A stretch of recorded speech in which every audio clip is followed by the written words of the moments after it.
since 1977. Smolder kicks it off, and Wan'Dale Robinson back to receive it. That's a good sign for Nebraska that Robinson is on the field. He was questionable all week, but he is set to play for Scott Frost today. And now the question, who is the quarterback going to be? It looks like Vedral right now at the center of that huddle next to the head coach. We're going to find out when you do, and it is number 16, Noah Vedral, making his second career start. He got the start against Minnesota in that loss a couple of weeks ago.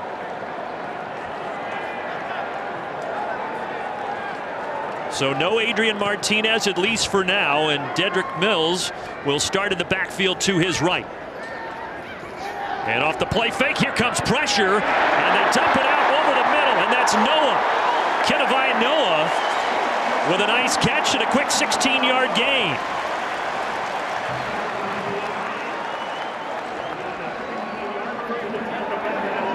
So Indiana brought the pressure, and Vedral settles in nicely, setting it up to Noah, 1st and 10, and now it's Dedrick Mills. Remember, Maurice Washington is out, suspended indefinitely, so Mills is the starting quarterback. Well, we mentioned, Brandon, off the top, the tempo at which Noah Vedral can operate this offense. We see it here early. And here comes a flag before the snap. Or a player down, I should say. Officials timeout.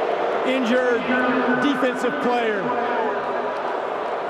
And the crowd booing, thinking that maybe Indiana did this intentionally, but there is a man down right around the 50. It's Ty Freifogel. Well, we used to have a call for that. If a team was going tempo, tempo, tempo, we used to be told scuba, scuba, scuba. It meant to take a dive, try to slow things down. A little bit of the gamesmanship, but it's hard sometimes, and we'll see what happens here. And I said Freifogel, I meant Taiwan Mullen, the cornerback that is down. And I don't know that that was a scuba situation, but Mullen does trot off. No, and then the reason being it's so early in this game, there's no reason for these guys to be gassed. Let's take a peek at the impact players presented by Auto Owners Insurance. Yeah, well, Dedrick Mills is going to be the guy for Nebraska going forward. As you mentioned, Maurice Washington out. Wan'Dale Robinson does everything. I kind of nicknamed it, Where's Wan'Dale? He lines up in the backfield at wide receiver. Micah McFadden, the guy that defensive coordinator Kane Womack has mentioned as kind of a playmaker for the Hoosiers, and DeMarcus Elliott has been playing really well. 2nd and 3, and they're going deep, and that is caught right around the 10 by J.D. Spielman. The junior big play threat makes it 1st and goal, less than a minute in. He's right here in the slot, and he just beats the defender. J.D. Spielman has a good cushion, and what a beautiful ball by Vedral. And on 1st and goal, they give it to Mills, and Mills powers his way to right around the 4-yard line. But the 45-yard pass to Spielman, and now it'll be 2nd and goal after a 2-yard run. Vedral showing the pop in that arm, James. Yeah, and he looks really comfortable right now. And talking to offensive coordinator Troy Walters, he was saying that he felt that he operates this thing fast. He knows the offense really well. He's been in it for a long time, and he's looking confident so far. And here he's taken off on a design run, and he will take it in for the score. And just like that, Nebraska has the lead.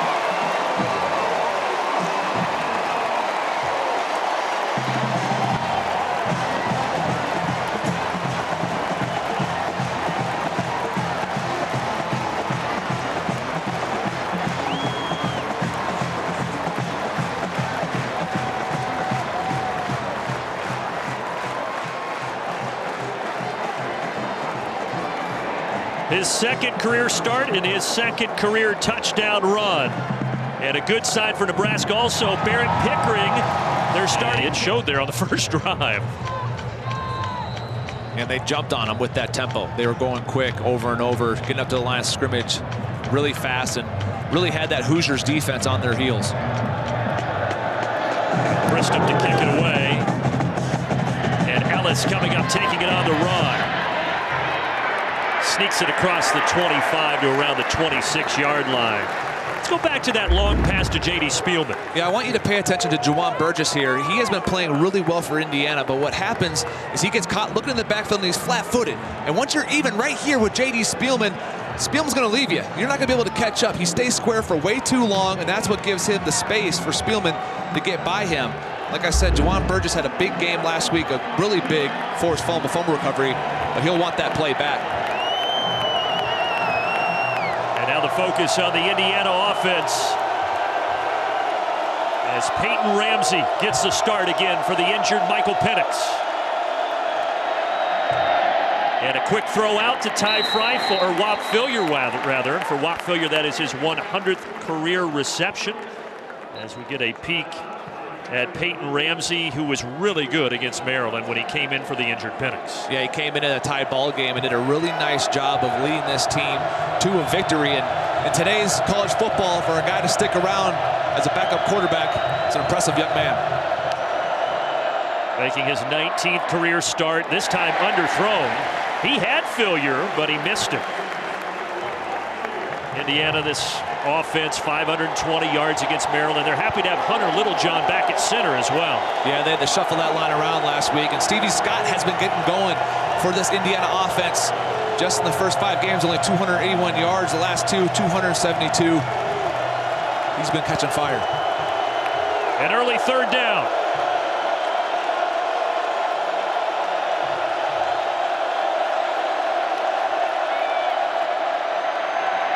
Pocket clean, and a big first down to quiet this crowd and get Indiana into Nebraska territory. First catch of the game for Ty Freifel.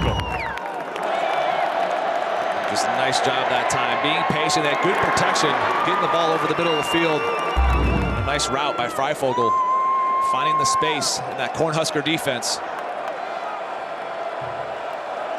22 yards for Freifel to keep the Indiana drive alive. Stevie Scott, he was over 100 yards against Maryland, but he'll only get 1 here. Nebraska wearing those black uniforms. They're hoping to channel the black shirt defense here today. Yeah, there's a great tradition. Talk about those black shirts, that Nebraska defense here at this school, and they're trying to raise their level of play, kind of be more physical at the point of attack. They need to tackle better. And speaking with defensive coordinator Eric Tremander, things they worked on during bye week. And Scott Frost said, if we're going to wear those uniforms, we better honor the alumni who were pretty good wearing the black shirts. Second down, throw out to Whop Philyor, but he is tackled well short of the line to gain. It'll be third down, Indiana.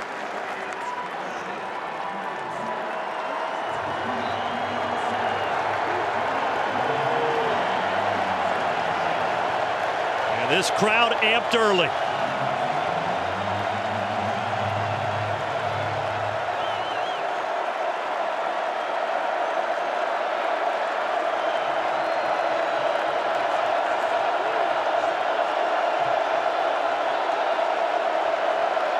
Empty set for Ramsey. And he completes it to Philyor. Philyor, though, won't get there.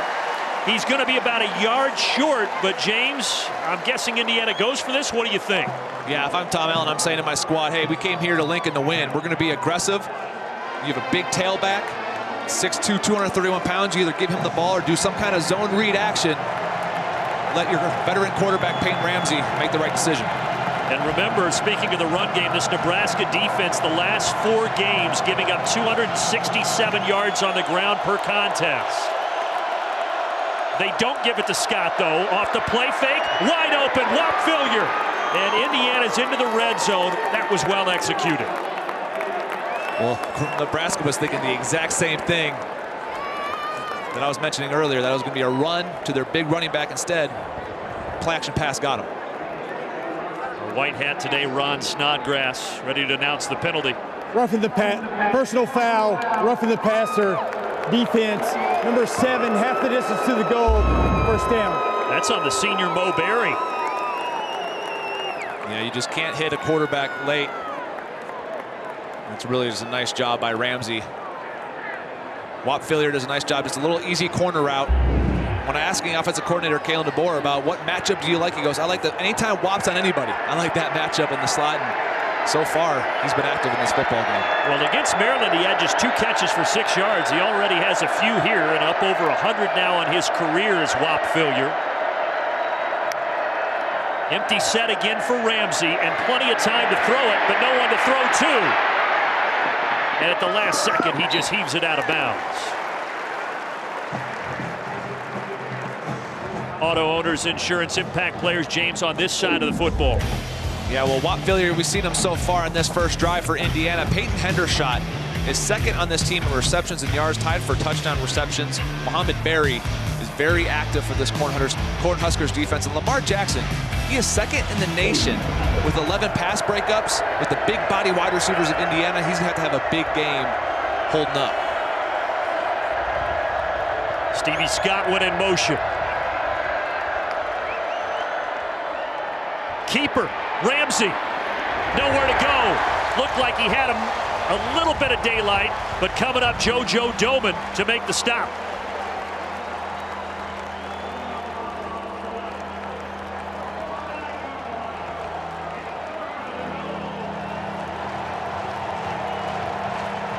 Third and goal after a 1-yard loss.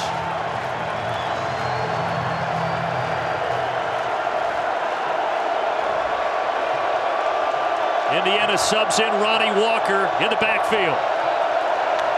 10th play of the drive. Ramsey to Wap Fillier, and he's going to be tackled a few yards short. So we'll see if Indiana settles for the field goal or if they're going to go for this.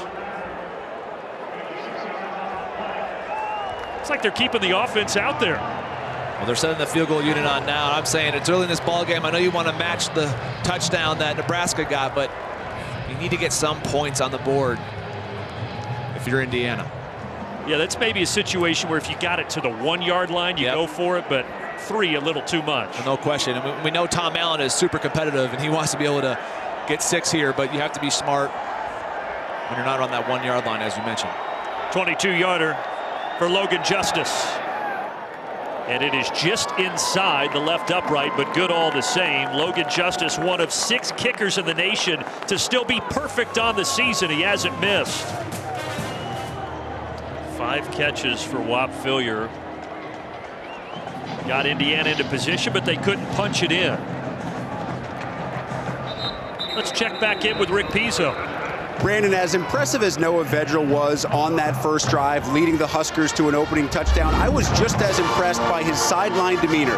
Here's a kid coming off a miserable performance against Minnesota, had 2 weeks to rest on it, knows how important this game is for the Husker season, and after that touchdown, he was all business. Wanted the headset back from Adrian Martinez, heard exactly what he wanted to hear, gave Martinez back the headset, went to all his offensive players, and basically said, here we go, next time we get on the field, it's another touchdown. Well, they're hoping they can strike as quick as they did last time. Now a little reverse, and Spielman is going to throw it to Vedral. And the quarterback steps out of bounds just shy of the 50, and then he gets hit late. They're going to tack 15 more onto the end of this. 22-yard pass play, and then the late hit from Indiana.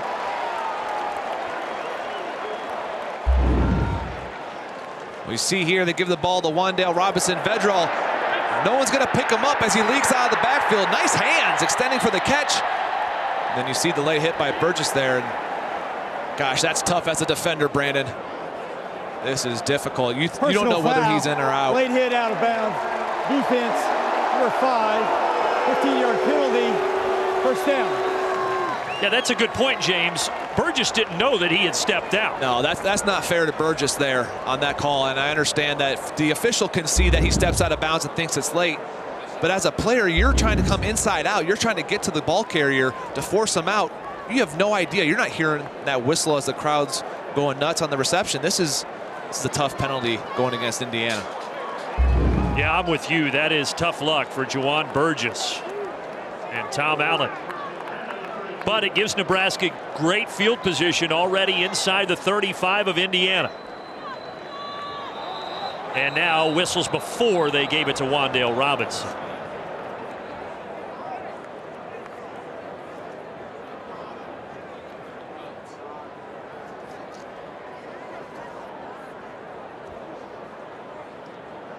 Trying to sort things out here. And I think that they are discussing where the football should be. I think they might have put it in the wrong spot. I think it should be on the 38-yard line.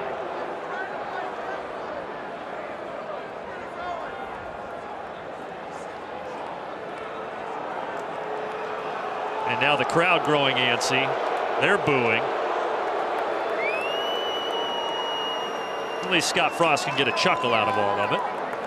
Runner was out of bounds at the 47-yard line, plus the 15-yard penalty, first down. All right, let's head to Chicago and Mike Hall for this American Family Insurance Studio update.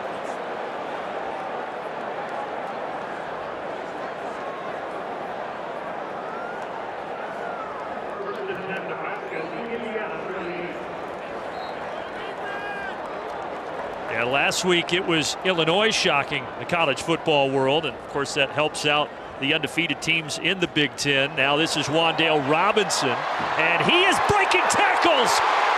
Back from injury, and inside the 10-yard line goes the freshman from Frankfort, Kentucky. That's the dynamic he brings to this offense. Yeah, and you think for a guy that only stands 5'10", 190 pounds, he wouldn't be this tough to bring down, but you see the heart and the effort from Wan'Dale Robinson. Just a tunnel screen there. Nicely done, breaking the tackles, getting a big gain. And now they hand it to him, and Robinson goes straight ahead and is going to be ruled down just short of the goal line.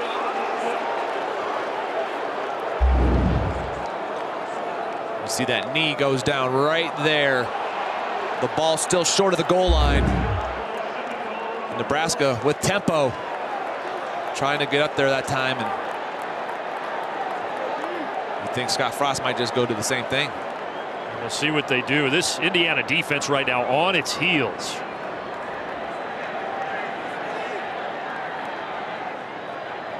Vedral gives to Robinson. Robinson is met and dropped, and once again a little shy of the goal line. Raekwon Jones in there on the stop. What a tackle by Raekwon Jones. See him roll his hips there, keeps him short. Ball not getting there. Burgess there as well to help. Raekwon Jones leading this Hoosier defense in tackles. Nice one there. Now they bring in Dedrick Mills, and he's going to be the lead blocker, and Vedral's going to take it in for his second rushing touchdown of the first quarter.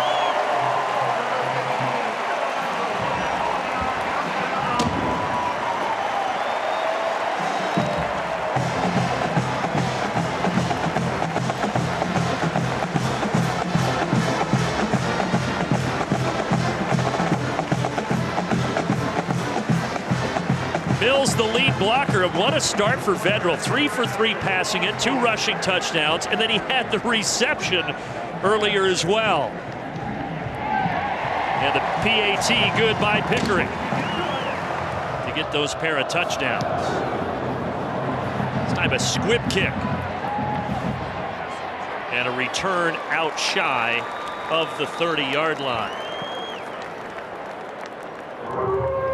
But you know, you think about that win for Kansas State and what that does from the Big Ten perspective, because obviously it helps Ohio State, but I feel like Penn State's under the radar. That really helps the Nittany Lions. Yeah, and I think that's exactly how James Franklin wants it. He wants everyone talking about Ohio State and the Buckeyes and how good they are on all 3 phases of their team, but Penn State's going to move up to the top 5 now, and if they can take care of business in East Lansing today and then continue against Minnesota, who's played really well so far this season, I think you're going to look at a Nittany Lion team and a Buckeye team playing each other in late November, possibly both in the top 5 in the poll. Boy, what a monster matchup that would be.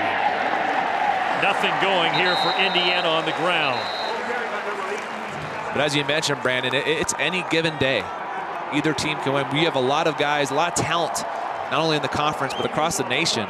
And as you see today with Oklahoma going down, you just never know when that one team overlooks a team or maybe a little sleepy at a 11 a.m. kickoff and stuff like that. It happens. College football, that's why it's beautiful. But Ohio State getting a lot of attention, and rightfully so. Penn State just keeps trucking along. All those victories themselves. Ramsey able to complete it, and that's to Miles Marshall. Let's bring back in Rick Pizzo. Brandon, you guys are discussing the implications of that Oklahoma loss. It might even open up a spot potentially for the Ohio State-Penn State loser. Imagine if the loser of that game falls by just a field goal and doesn't make the Big Ten championship game. If that's the only loss with all the quality wins that team would have, if one more team in that top 5 were to fall, you'd then have the opportunity to get 2 teams from the Big Ten inside the playoff picture. That's an excellent point, Rick. So many people all year talking about 2 teams from the SEC, but you're exactly right. That could open the door for 2 from the Big Ten. Ramsey throwing on the run. Who else? Whop Philyor, his 6th catch of the first quarter. And then Whop took a bit of a pop, but he got the first down. Yeah, and look at Whop Philyor. It takes a while to get across the formation, but the accuracy of Ramsey to put that in front of him, and then the toughness of Philyor to hold on to the football as he takes that shot. So far, Peyton Ramsey's been so comfortable in the pocket. That time they roll him out of the pocket, but Nebraska unable to get pressure on Ramsey so far. It was a good hit, though, by Cam Taylor-Britt, as Philyor will sit this play out. Off the play fake. Ramsey lets that develop, and he drops it off for Matt Bjornson. As we go to Chicago and Mike Hall for an American Family Insurance Studio update.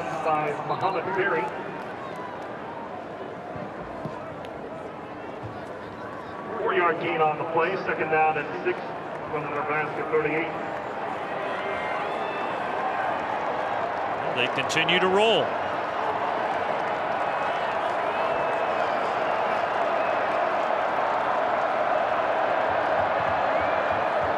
Stevie Scott's going to split out to the top of your screen. 2nd and 6. Here comes a blitz, and they go out to Stevie Scott. So the running back turned wide receiver gets it inside the 30, 1st down. That's just great recognition by Ramsey. A lot of times when you bring a zone pressure, you're vulnerable in the flats. And you want to take away the inside easier throws. Peyton Ramsey's seen a lot during his time in college football. He notices the blitz, brings it off to the flat there to Scott. Nicely done. And this is exactly what Kalen DeBoer does. He likes to throw it vertically and horizontally, get you loosened up on defense, and then he comes back to the run game later on in the football game. Ramsey on this drive, 4 completions to 4 different receivers, and he's going back to the air. Needs to buy some time.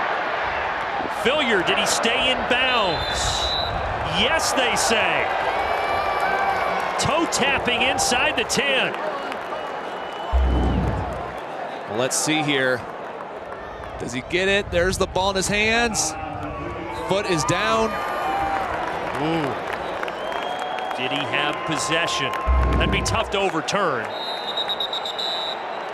And now we're going to get whistles here to take a look at it. The ruling on the field is a completed catch. The play's under further review.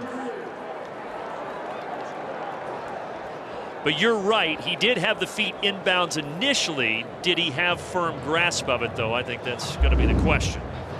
You see right here, let's look at the elements. You got the hands on the football, the foot is down, and he just brings it into his body. I don't see anything there where the ball is juggling.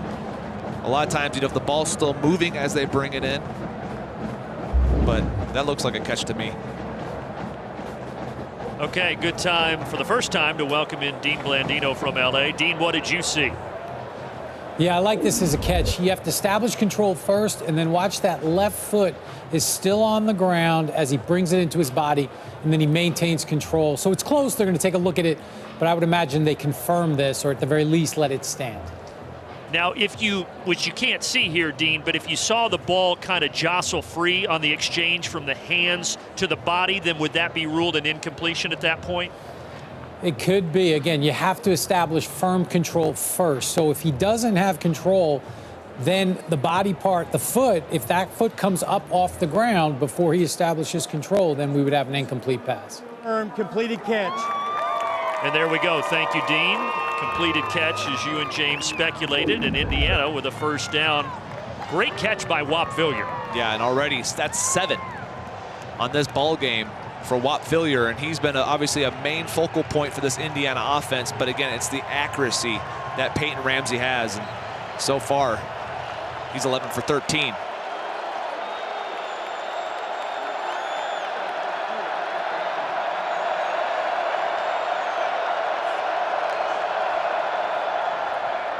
He keeps it, and everybody went for Stevie Scott, and Ramsey goes in untouched. Beautifully designed, and the Hoosiers are on the board with an 8-yard touchdown run by their quarterback.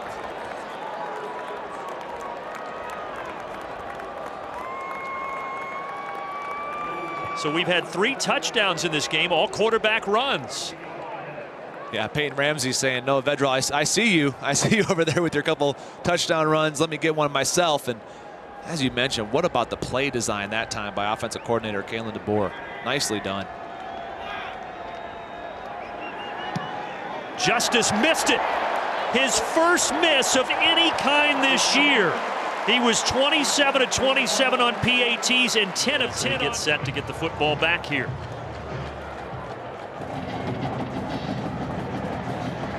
And with the wind at his back, a touchback for Smoller and the Hoosiers. Tonight on BTN, Lexi's son leads the Huskers into a top 20 volleyball showdown with the Boilermakers. Big Ten volleyball, all powered by Unleaded 88. Tonight, 8 Eastern. You can watch it here on BTN, also on the Fox Sports app. What a great fan base they have here at Nebraska for volleyball. Last year I was here trying to get a TV turned on Ohio State Purdue, and I had to beg the bartender to change it from the volleyball game. They love their Husker volleyball here in Lincoln. Yeah, they do indeed, and that's a big one tonight. As we said, a top 20 showdown. And the football team right now looking good, especially on offense, as they take over for their 3rd drive. And a quick screen out to the right. Spielman trying to maneuver his way out to the 25-yard line before he's chucked out of bounds. Tom Allen was asking for a holding call, but he didn't get it.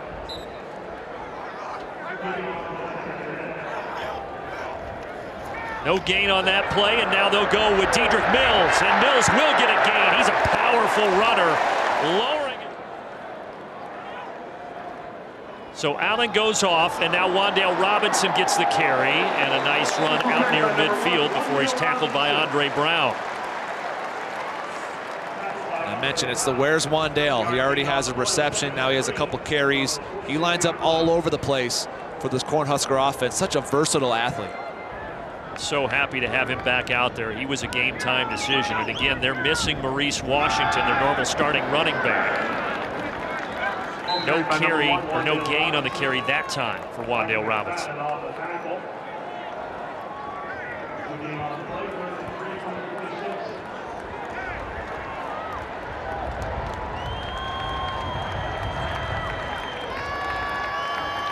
Third down and 3. They need to get to the 49.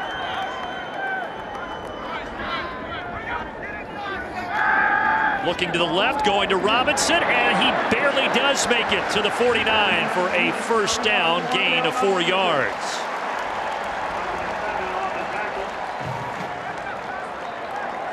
That's great recognition by Vedral there, knowing that their man coverage, Indiana was showing man. He said, I'm going to take my guy in the flat before Micah McFadden can get there, pick up the first down.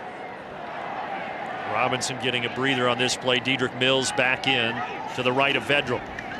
And it is Mills. Mills met at the line of scrimmage, wrapped up by James Head Jr., the defensive end.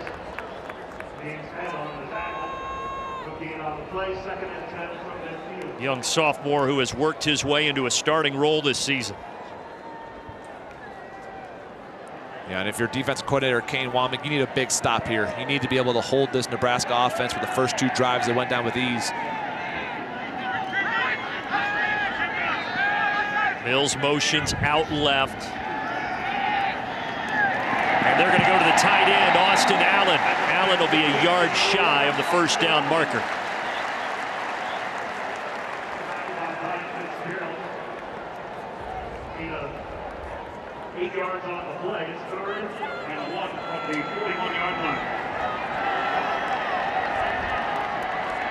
Likely 4-down territory here as they snap it at the 41 of Indiana. Play action, Vedral to the sideline, but he missed him. And a little too high that time, trying to get it to Warner. And as you mentioned, 4-down territory, that's why you take a shot. That's why you have that shot play, because you know you have a 4th down play in your back pocket. You see here, they're going quick.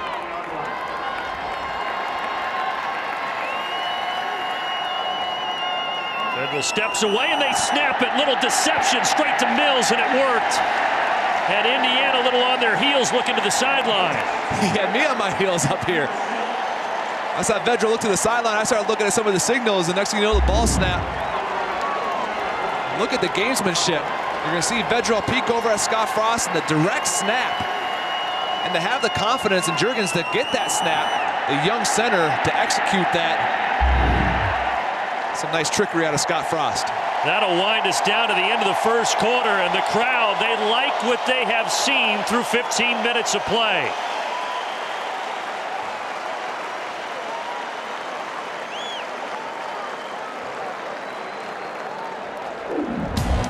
Big game. Indiana trying to go bowling, and Nebraska trying to get back in the win column. Good action through 15 minutes.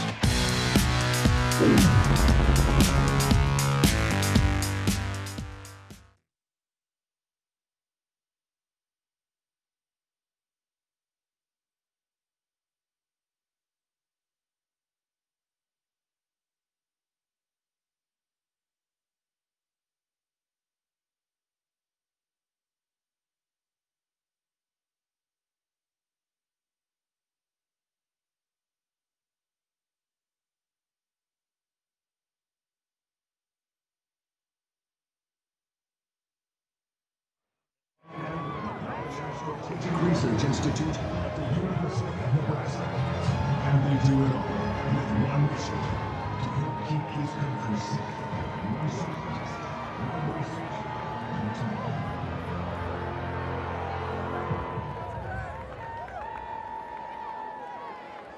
Please welcome on the field now, Athletic Director Bill Witt, University of Nebraska,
So again, no Maurice Washington. That's the news this weekend. Here's a quote from Scott Frost. Certain standards that we ask our players to uphold. When those standards aren't upheld, doesn't matter who it is, they're not going to be part of our plans that week or potentially longer. So Maurice Washington gone indefinitely. Yeah, talking to him yesterday, he was talking about how he was one of those guys that they were counting on coming into the season, being an explosive playmaker for this Nebraska offense. So Scott Frost has a certain standard, as you mentioned, wearing that red you have to uphold to. And Maurice is gone. But they're happy to have, as we said, Wan'Dale Robinson back in the mix, and he takes the ball down to around the 35-yard line to pick up a 4. Wan'Dale Robinson, he's a guy that Indiana recruited very hard. He's from Kentucky, and they wanted him about as much as anybody they brought in this year. Well, you can see why. He's so versatile. He's so talented, can line up at wide receiver, at tailback, and to be a true freshman and to be able to handle all that in the playbook with all that Scott Frost is asking of him, really impressive. He sits this play out, though. It's a designed quarterback run. You said it earlier. Look, Martinez is athletic, but Vedral is showing he's pretty athletic, too. Yeah, and when you watch the Minnesota game, early on, they moved down the football field, and it just seemed at inopportune times there'd be a penalty or there'd be something that would happen that would stall a drive. But what I noticed from Noah Vedral is that he could run the ball himself, and was pretty athletic. And he's going to take off again. So he's got the 2 touchdown runs, and now back-to-back runs here for a first down. And that's just smart football by Scott Frost. He noticed that Indiana didn't have an answer on the previous play, so he run the same thing twice in a row, go right back to it. Don't give them a chance to adjust to it on the sideline, pick up the first down. This time fakes the run and then takes off. As we go to Mike Hall in Chicago, American Family Insurance Studio update.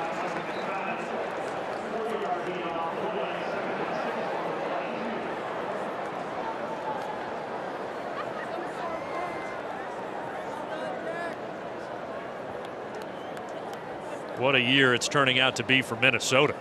Yeah, absolutely. And PJ Fleck's done a tremendous job. Tanner Morgan, that wide receiver core with Rashad Bateman, Tyler Johnson, and obviously a loaded running back room up in Minneapolis. Up the middle, getting the call. Dedrick Mills upended right around the 18. So 3rd and 2 coming up.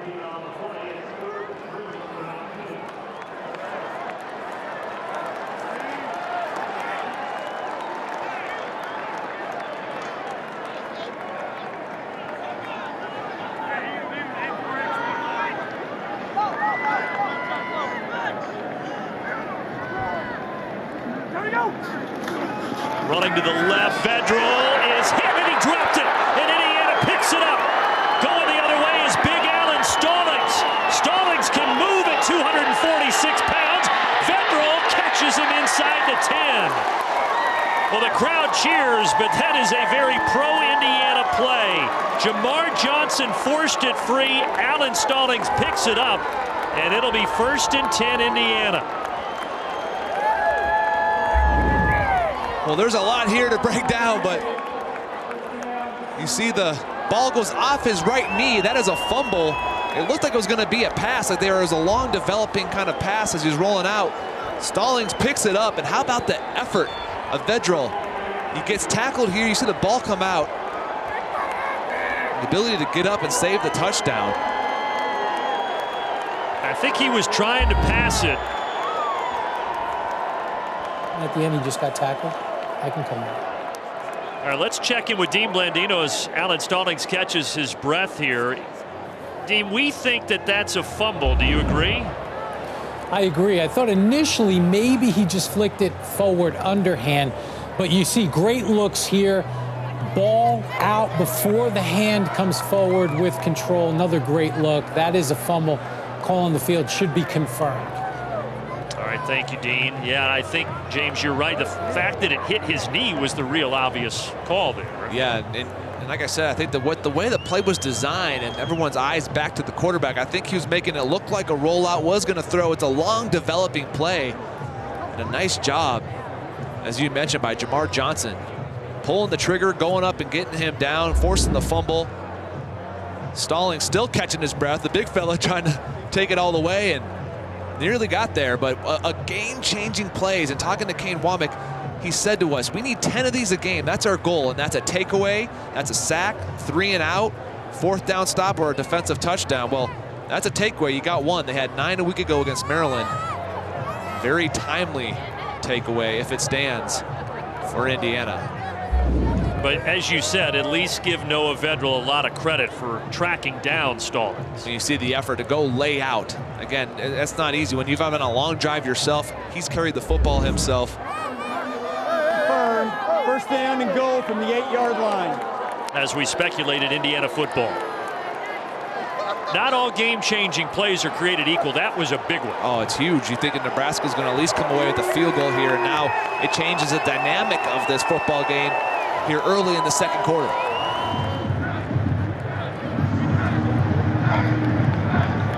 This is the other 99 that kicks it away. He's back deep. Brody Belt, but this will be a short one to the 20. And it's returned just across the 30-yard line by Wyatt Mazur. Returned by number 37, Wyatt Mazur. Rick, has Alan Stallings caught his breath yet down there? Brandon, he wasn't just getting a breather, he was getting an extended breather. After receiving congratulations from all of his teammates following a run that came up just short, Stallings went back to the sidelines, didn't even make it to the official bench, stopped at the training table. He had to sit down and catch his breath. And even after that play, his teammates weren't congratulating him. They were busting his chops, asking him if he needed oxygen. He stayed on the table until guess what happened? The replay got shown on the big board, and then suddenly the energy was right back. He hopped up on his feet to watch it. Yeah, they're probably giving him Some stuff, too, for not getting into the end zone, being caught by the quarterback as the flag comes in.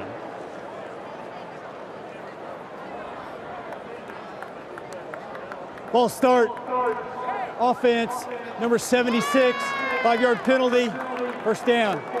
Backs him up 5 yards. Well, before the action kicks off on Saturdays, Dave, Jerry, Howard, and Michelle, they get the excitement started with BTN Tailgate. Saturdays at 10 a.m. Eastern, presented by Papa John's on BTN and the Fox Sports app. 1st and 15, Wandale Robinson will take it out around the 35-yard line. Thomas Allen, who went off earlier with an injury, makes the stop. Yard gain on the play, 2nd and 13 from the 34.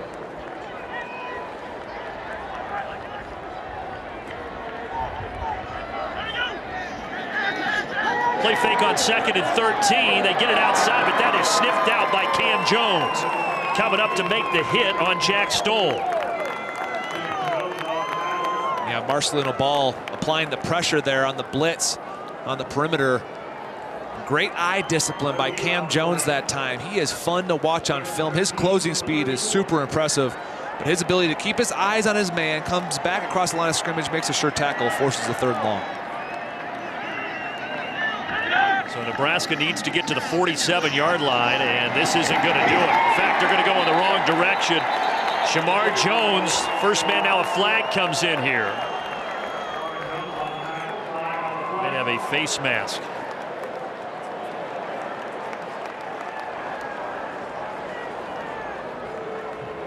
Personal foul, face mask, defense, number 96, 15-yard penalty from the previous spot, automatic first down.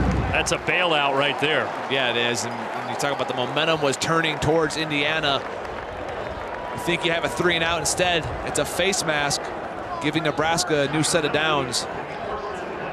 This is a mental toughness check for the Indiana defense. You thought you're off the field. Now can you get another 3 plays and force Nebraska to punt? And penalties have really hurt Indiana this year. They had 11 big penalties against Maryland, even though they did end up winning that game. And here's a direct snap to Wandale Robinson, but he's taken down.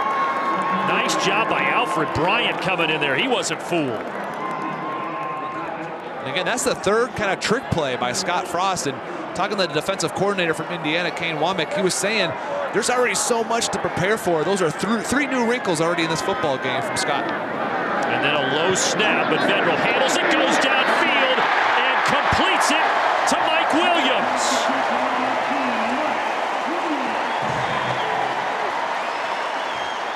"34 yards to the senior." Yeah, and a nice catch. I mean, just the 4th catch of the season for Mike Williams.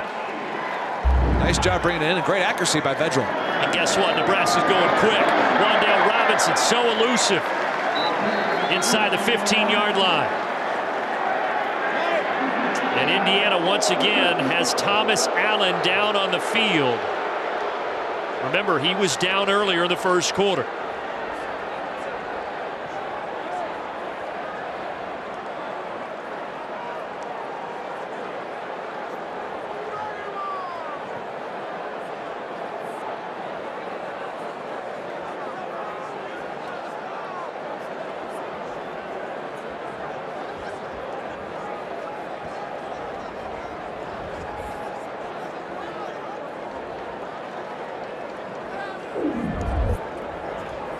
See Thomas Allen right here in there at linebacker for Indiana, and he is wearing an arm brace. You see that on his right arm, that shoulder brace kind of harnessed there, and you don't know if that's it or not, but that was an immediate reaction from him on the missed tackle. And he is still on his back at the 20-yard line, and now being helped up as his dad comes over, head coach Tom Allen.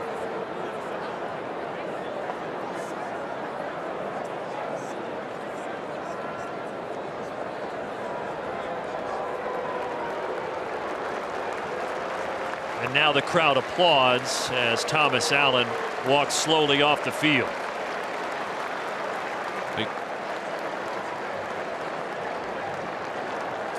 Well, next Saturday, another great slate of Big Ten football coming your way. All kicks off noon on Fox. Nebraska and Purdue, 3:30 on BTN, Rutgers and Illinois. Then the nightcap on FS1 with Northwestern and Indiana. All those games can also be seen on the Fox Sports app. Illinois with a nice win today. Getting to host Rutgers next week. Bowl eligibility still in the window there for Lovie Smith and the Fighting Illini. How quickly things have turned around there after the win against Wisconsin. Trying to hurdle inside there, Dedrick Mills, but he is taken down. So third down coming up here for Nebraska.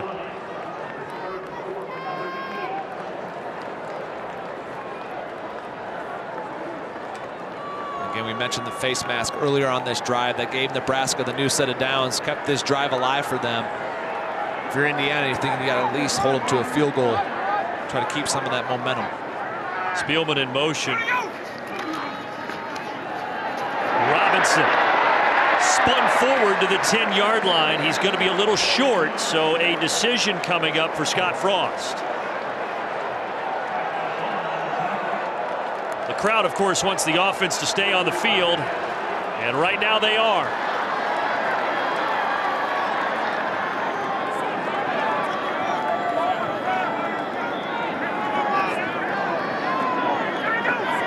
Vedral hands it off. First down, no problem. And 90,000 approved. Now there is a flag down here on the far side of the field. Illegal formation. Offense, number 19 was lined up in the backfield. 5-yard penalty.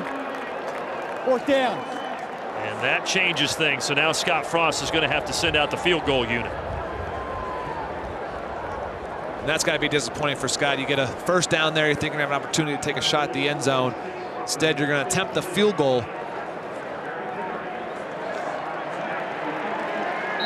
And it's Barrett Pickering who missed the first 7 games with an unspecified leg injury, but he was the starter coming into the year. And it's a 32-yard field goal for number 32. And he hooks it left. So we have seen some pretty violent momentum swings in this game, and there's another one.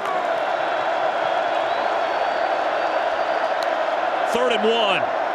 Up the middle. First down. Stevie Scott slips through. First time he's been able to break off a nice run as he takes it to the 45 for a gain of 16. Yeah, and a nice job there by Stevie Scott. And the offensive line opening that gap for him. And once the big back gets rolling downhill, that's a tough tackle for any secondary player. Stevie Scott's gotten going the last few weeks, and Nebraska during bye week tried to shore up that run defense. Let one get through there.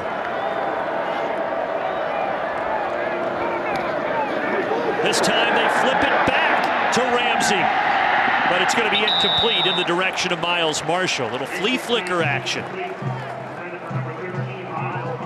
I was mentioning that run defense for the Cornhuskers. The first 3 games, they hold their opponents under 100 rushing yards each. The last 4 games, they've given up 1,068 yards on the ground. Indiana's been trending up with their ground game. Nebraska's been trending down, talking about physicality, toughness. They worked on it during bye week. They needed to. I mean, Minnesota ran all over him for 322 yards on the ground. Indiana trying to go back to the air, but they're not going to be able to. Coming in, Ben Stille knocking down Peyton Ramsey.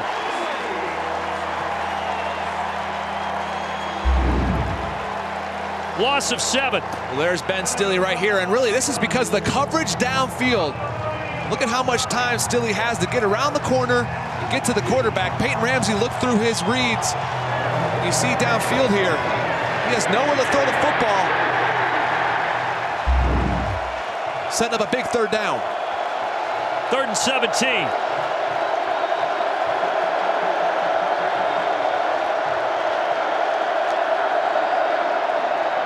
Nebraska only rushes 3. Ramsey's going to take off. He's got some space, but he will only make it out to midfield, and he needed to get to the 45 of Nebraska. Well, as you mentioned, Nebraska decides to drop 8. A nice little pump fake. Gets Tanner off his feet a little bit. You're always taught as a defensive football player, don't leave your feet when a quarterback does the pump fake. But in the end, they stop Indiana short. They're going to force a punt.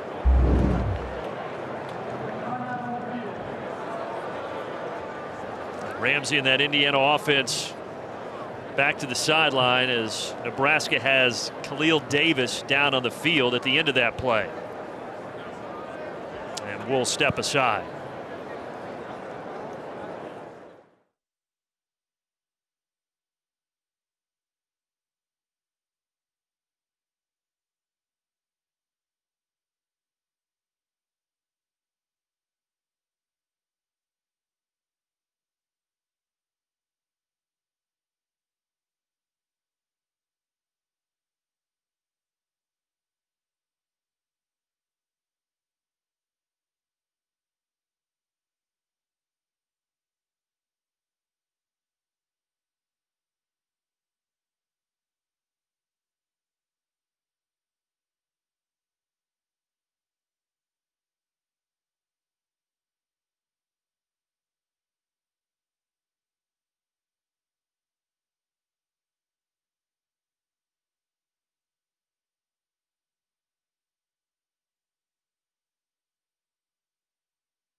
To provide sight to the visually impaired, Gene had a list of 3 things he wanted to see with the technology.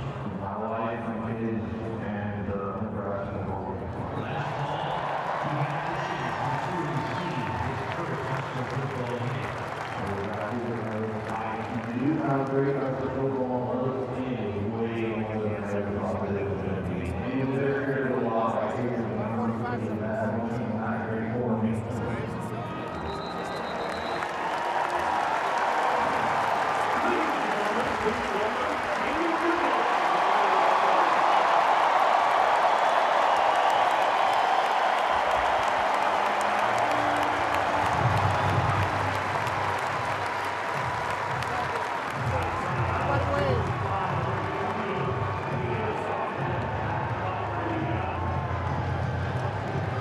Now that's the crew that was responsible for the pregame flyover, and now they are here enjoying the game from the sidelines. Nothing better than this pregame, right? No, that's the best. The best thing about football, you got the flyover. Nothing will get you fired up like that after the national anthem. First punt by either team. Indiana trying to keep this in bounds, and they do. Or I should say out of the end zone. So tough field position for Nebraska after the 47-yard punt. Scoring recap, and it's been all about the quarterbacks. Yeah, it has, and Noah Vedral with a couple touchdown rushes himself. You got the missed extra point. Peyton Ramsey says, I see you, Noah. I'm going to do one myself. And look at this. Nice touch.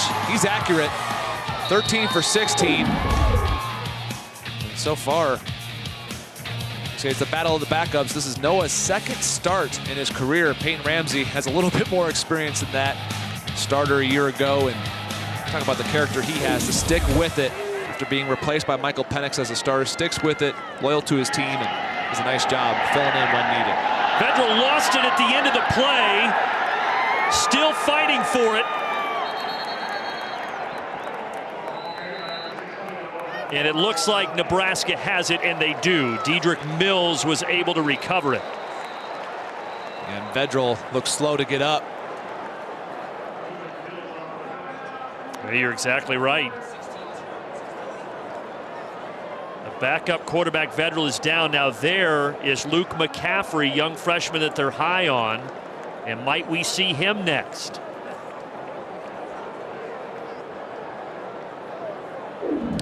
But Noah Vedral, another fumble, and we'll be back.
So Noah Vedral couldn't even walk off under his own power, being helped there just a moment ago. So they go to the third string quarterback, and that is the freshman Luke McCaffrey.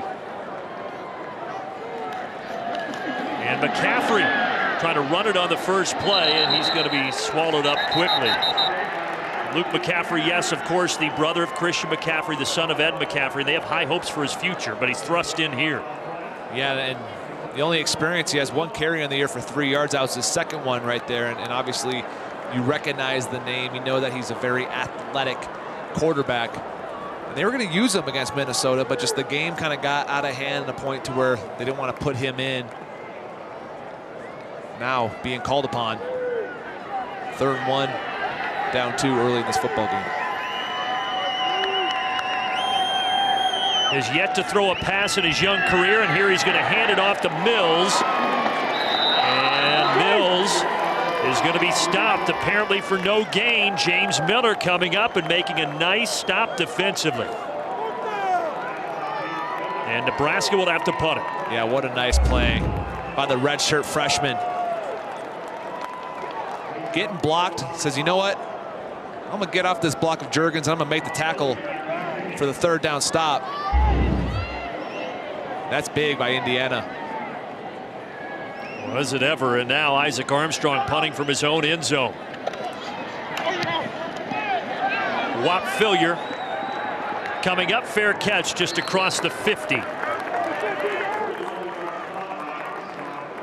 41-yard punt as we take a look at the house they built by Rocket Mortgage by Quicken Loans. We mentioned the alternate black uniforms they're wearing. The black shirts, that refers to the defense's black practice jerseys, traditionally given to the first team defense, and it began with Bob Devaney's 3rd season back in the 60s. It's only the 3rd time that they've worn those uniforms. Yeah, and as you mentioned, if you're going to wear those uniforms, you better put on a good performance to pay homage to the greats that have played defense here in Lincoln, Nebraska. Black shirt defense trying to keep their deficit at 2 as Ramsey starts this drive with a nice pass to Whop Fillier. Flag comes in.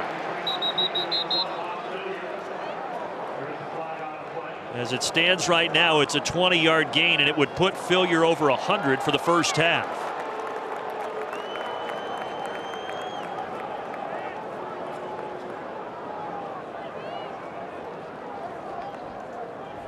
Holding. Defense, number 21. Penalties decline. The results of the play, 1st down. So Fillier, 9 catches, 107 yards.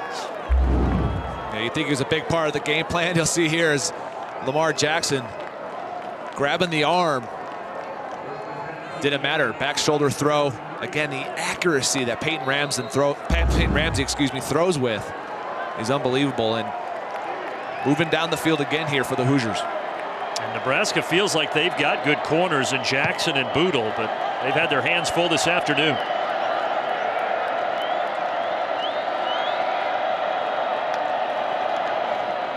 Fakes the toss. Ramsey keeps up the middle, and he is dragged down by Alex Davis. 2nd and 4. You got to wonder here, you're in a territory at the 27-yard line. Do you take a shot here? It's 2nd short. You know, no matter what, if it's an incomplete pass, you're still in kind of a 3rd medium, 3rd short. Do you take a shot at the end zone against this Cornhusker defense? We'll see. Empty set.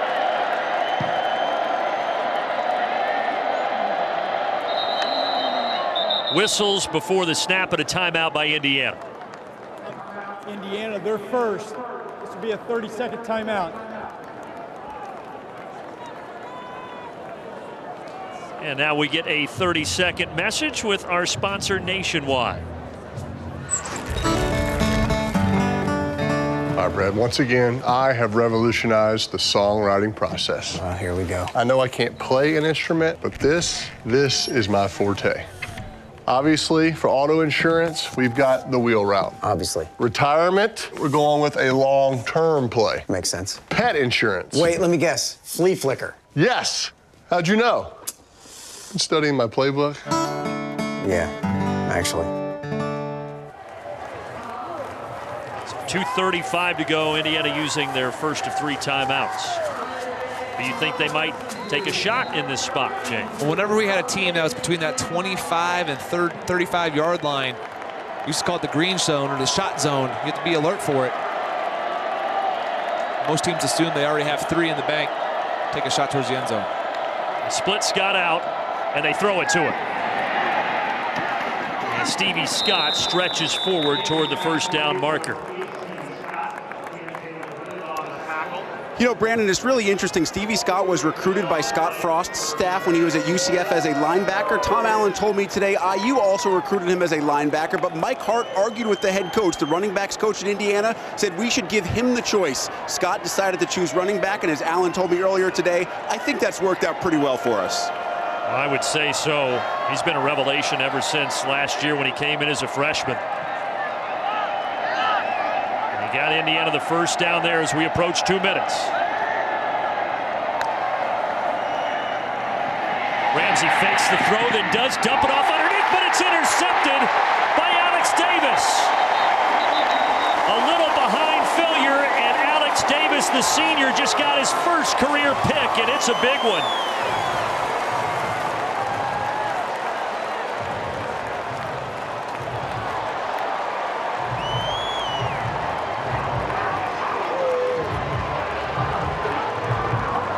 And it's a BTN standout presented by Auto Owners. Yeah, like you said, I was a little behind Watt Fillier, but again, he was starting to look upfield. And Alex Davis was retreating to try to go make a tackle. Well, instead, he got a gift. Nice catch by him, and a costly turnover here before the half for Indiana. Thinking you're at least getting a field goal, now Nebraska has a chance to go down and get a score. And a keeper by McCaffrey. And a first down gain by Luke McCaffrey out to the 38.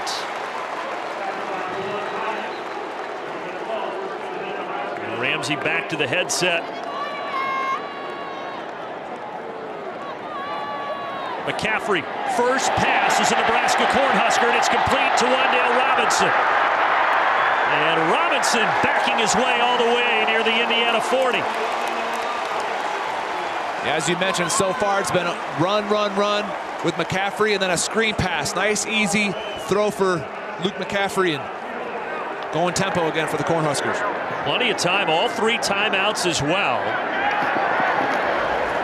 And give it to Robinson. When you think about the kicking woes of Nebraska, they're just 4 of 12 on field goals this year. They've had 3 different players kick field goals, with Pickering being out until today. That's tough as a play caller, kind of feeling that pressure, knowing you have to get 6 going down the field because you can't rely on the 3. And McCaffrey's going to be hit right around the line of scrimmage. Coming up, the linebacker Micah McFadden. And we'll be back in 30 seconds after the timeout.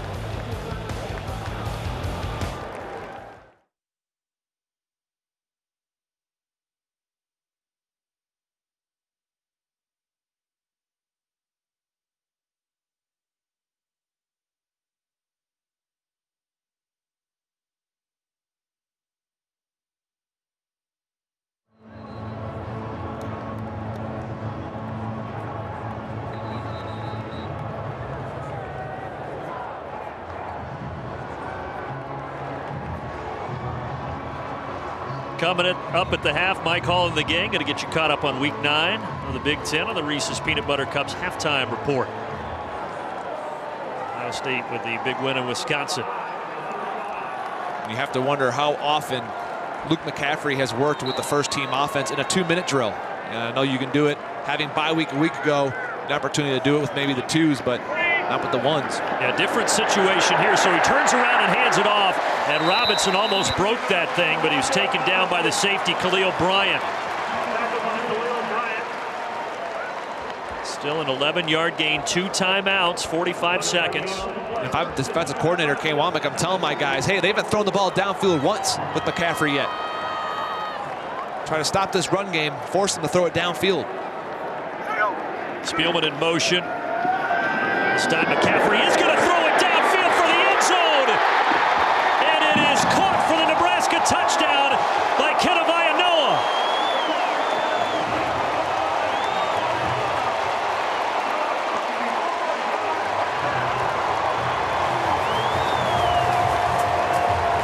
Did Noah have possession, though, all the way through? Let's see. See, the ball's kind of moving around. There's the foot in bounce. Looks like it's tucked away by the time he leaves it there. And Luke McCaffrey showing I can throw it downfield. So how about that? McCaffrey, the freshman, comes in, third-string quarterback. That's his first career touchdown pass. And Noah, the Cal grad transfer. Nebraska really feels like this is a pivotal game in their season.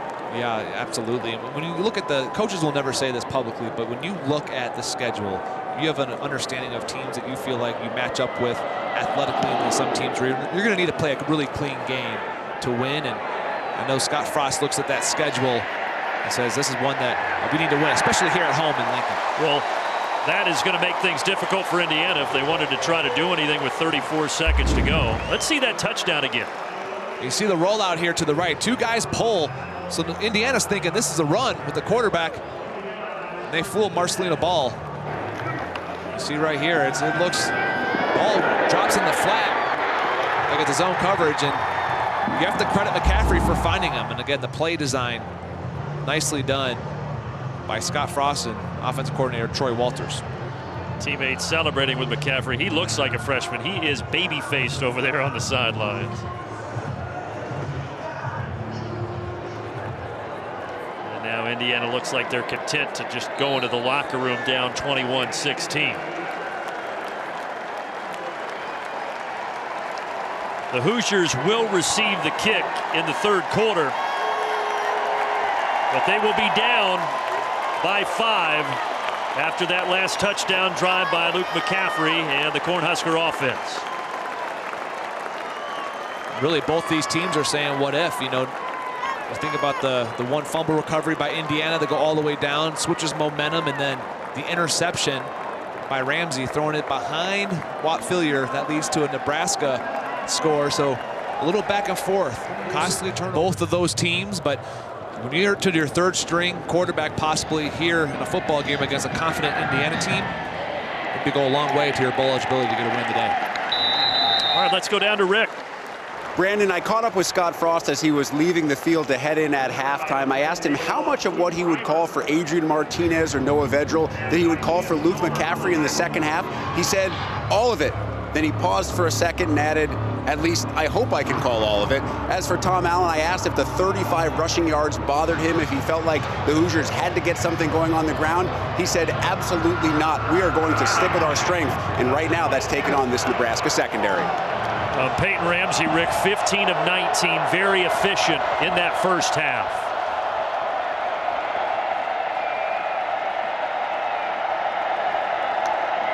First play from scrimmage in the third quarter is a handoff, so they do try to get something on the ground. Just a couple of yards there for Stevie Scott. Yeah, it's just the 5th carry there for Stevie Scott. And again, I mentioned how they have been better at running the football, and Nebraska had been struggling before the bye. And I expect them to try to attack that a little bit more here in the second half of this football game. Stevie Scott, 18 carries, 108 yards against Maryland last week.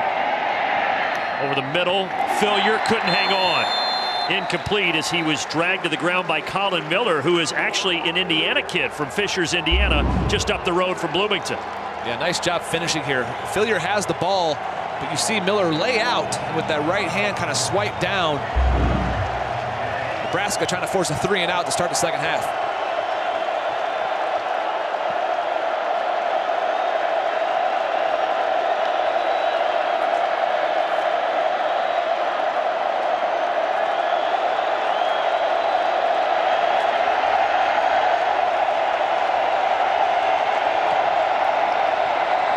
Watch the play clock. They just get it off at 1. Over the middle, Fillier, first down, Indiana. That was a similar situation to their opening drive of the game where they silenced the crowd with a big third down conversion. Yeah, the 10th reception for Watt Fillier, and a nice job by Ramsey staying in the pocket. Just a simple over route, and he beats Lee. Peyton Ramsey stood in there. He took a shot delivering the football, but showing his toughness getting up for this play. Tough indeed. Redshirt junior. Peyton Ramsey, son of a coach, played for his dad, Doug, at Cincinnati Elder High School. Now he's looking to throw it here. He dumps it off. Ronnie Walker, first time he's seen action today, and he's dropped behind the line of scrimmage by JoJo Doman. We see Ramsey kind of looking like he was holding his chest there a little bit. Let's look at the shot he takes right there. That's a helmet to the sternum. Caleb Tanner, you can see Ramsey. I've had a bruised sternum before. You take a shot directly there, that hurts. Shaking out the cobwebs before this 2nd and 10 play. A great article this week in the Indianapolis Star by Zach Osterman about Ramsey, and you mentioned it earlier. Look, this is a kid that could have transferred. So popular today, the transfer portal, but he has hung in there, and what a leader he has been on and off the field for this Indiana crew. And he gets it out to Fillier. The Fillier's dropped for a loss. Muhammad Berry coming in. You wonder if this could have been targeting.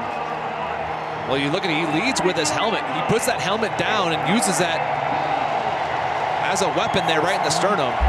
Dean, what did you think? He's short. Hey, Bo, I think he's short. Right knee is down. We'll try to get back to Dean in a second here. 3rd down and 12. Ball was about a half yard short of the foul.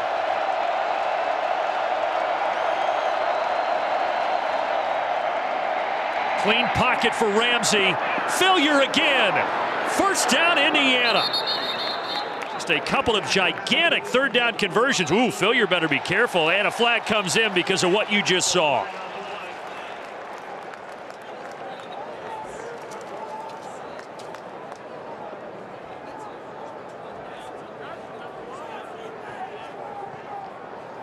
After the play, unsportsmanlike conduct, offense, number 1 for Tawney, his first of the game, 15-yard penalty from the end of the run, 1st down Indiana. Tom Allen trying to calm him down, but again, it is still 1st down Indiana. You can tell Whop Fillier, I think, is disappointed in himself. You get so competitive in this game, there's no room for that in college football. You're going to get called for that every single time. The taunting penalty, that's easy for the officials, but Tom Allen is trying to make sure that his wide receiver stays in the football game mentally, because they're going to need him. They've used him over and over here today. Yeah, he has 12 catches. He's over 140 yards. So that penalty after the play, but it backs Indiana up to their own 49. And Stevie Scott takes it into Husker territory.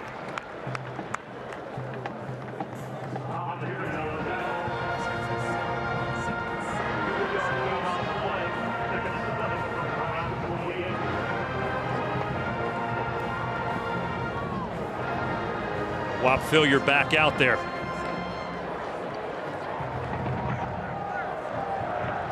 Mentioned the 12 catches, his career high, which came earlier this year, 14 receptions.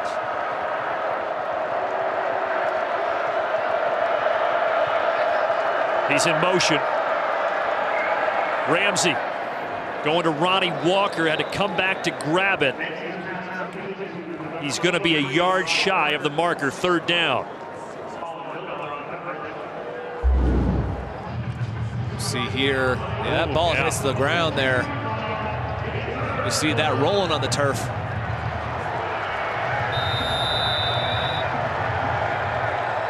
A break for Indiana. Let's see if they look at it. Ruling on the field is a completed catch. The play's under further review. Yeah, this is coming back, and that's going to make it a 6-yard swing the other direction.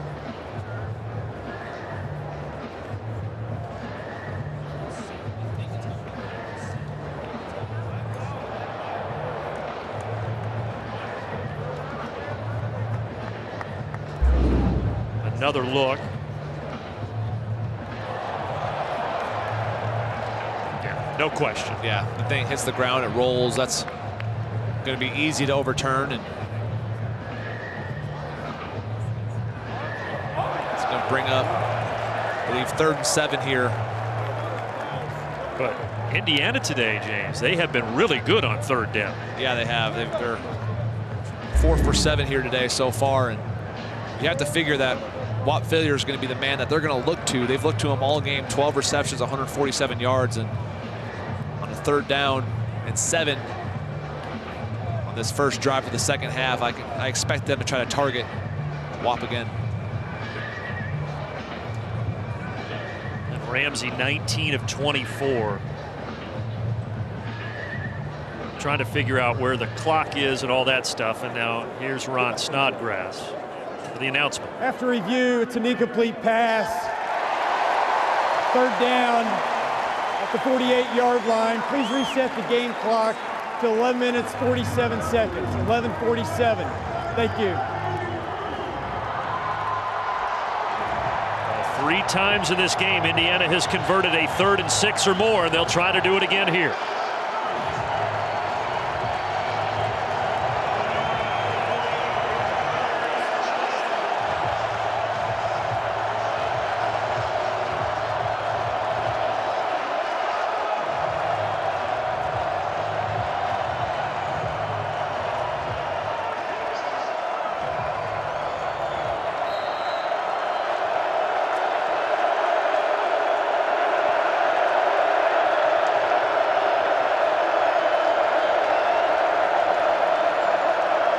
Peyton Ramsey out of the gun. Nebraska gets pressure with 4. And Ramsey has to throw it away. And this time that black shirt defense holds up.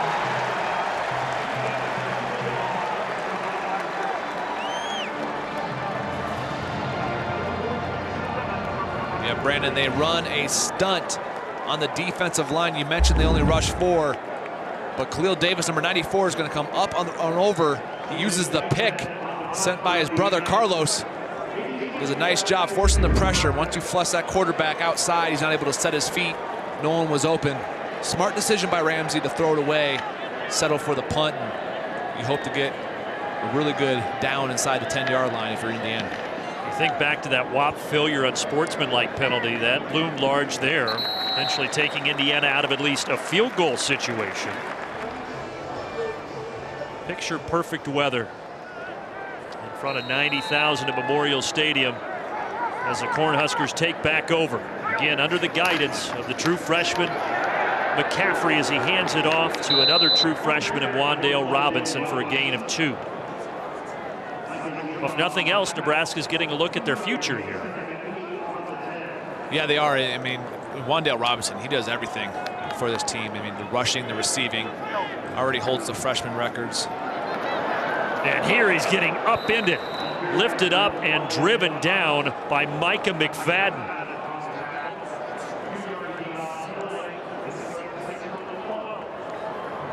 And Wandale Robinson is over 100 scrimmage yards between the rushing and the receiving that he's had here this afternoon.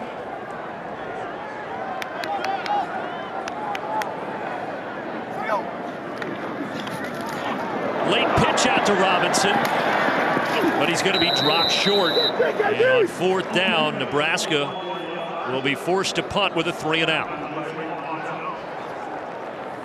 Well, I mentioned those game-changing plays, and 3-and-outs are considered one of them to defensive coordinator Kane Wombeck. And look at this.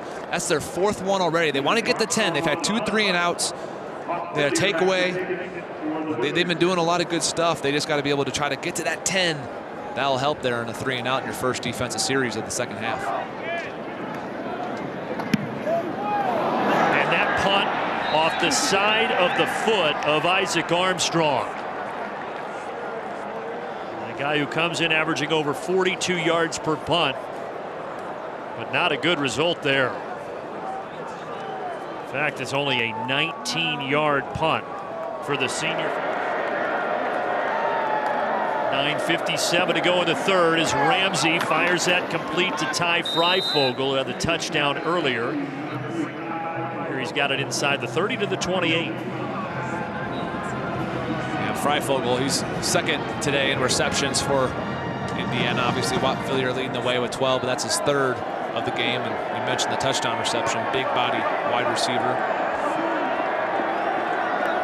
Indiana's got a couple of those big guys out wide. Hale, Westbrook. A lot more more size at receiver than Nebraska. Stevie Scott taking it right around the line to gain. There's going to say he's a little short. He'll bring up 3rd and 1. If I'm Tom Allen, I'm thinking this is 4-down territory. Not because of the score, but just because you got 3rd and a few inches here, it looks like. You mentioned those big body wide receivers. They're so good at throwing those back shoulder fades. I would expect them sooner or later in this game to try that again. It worked earlier with Freifogel. Try getting another one of those late in the second half here.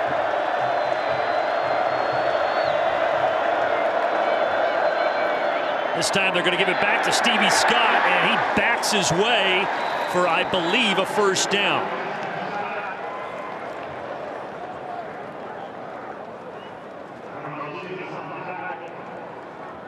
Wait for the spot. Yes, 1st down, Indiana. Not by much. Let's get another peek at this, James. You see right there where the sticks are. See if he gets that ball across, that spin. Looks like he does. Peyton Ramsey thought so.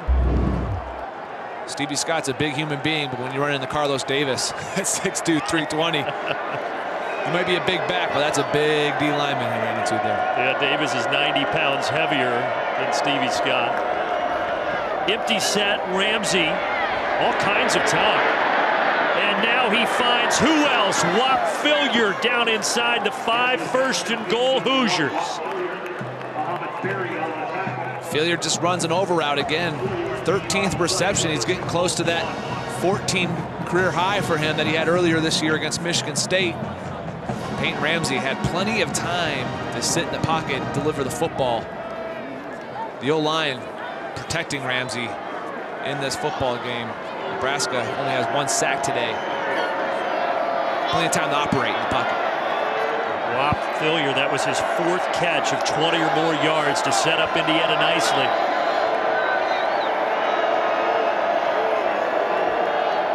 Ellis in motion. Ellis gets it, and there's nobody home on that side. The freshman David Ellis with his 1st career touchdown in an Indiana uniform, and it puts the Hoosiers back in front.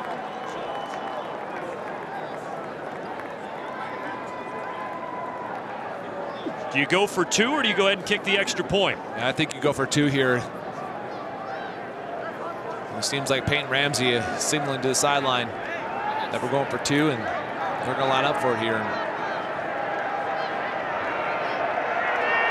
It's at that time of the game with still a lot left on the clock where it's a decision, but Tom Allen says let's try to get the field goal lead.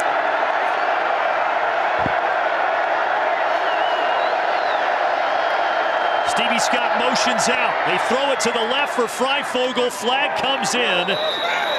It's jarred free, but I think we're going to have interference on DiCaprio Boodle. Pass interference. Defense, number 23. Pass the distance to the goal. Repeat the try. Yeah, we'll see here. Boodle in the hand fighting. He's got that arm hooked. He doesn't give Freifogel an opportunity. That must be the matchup that they liked. I mentioned early with the impact players, Lamar Jackson, his height, 6'3", 215. Boodle's the 5'10" corner. They love the Freifogel, that 6'2" on the 5'10". Earlier for the touchdown, they tried to fade that time. Boodle gets the penalty. Hale this time in motion. Ramsey off his back foot, finding his tight end, Peyton Hendershot, and Hendershot took a shot from Garrett Nelson, but he held on. Jared Smolar to boot it away for Indiana. And over the head of Brady Bell. All right, let's take a look at today's First Net authorized replay as we go back to the touchdown. Yeah, that's Ellis. You mentioned him, and he's usually a really good returner for this team. They're finding ways to give him the football on offense. Just a jet sweep. They catch Nebraska in man coverage, and that's a hard play for the corner to try to come over and make. Nice run by Ellis. And James, that was not just a lack of execution by Nebraska, but a lack of understanding. The defensive staff was right next to me yelling at the Huskers almost as if they knew what play was coming. They were asking for another defender to get on the other side of the ball, and no one got there in time, and Ellis simply walked in. And now it is their offense taking over, and Luke McCaffrey stepping out of bounds after a nice gain of 9 yards, 2nd and 1.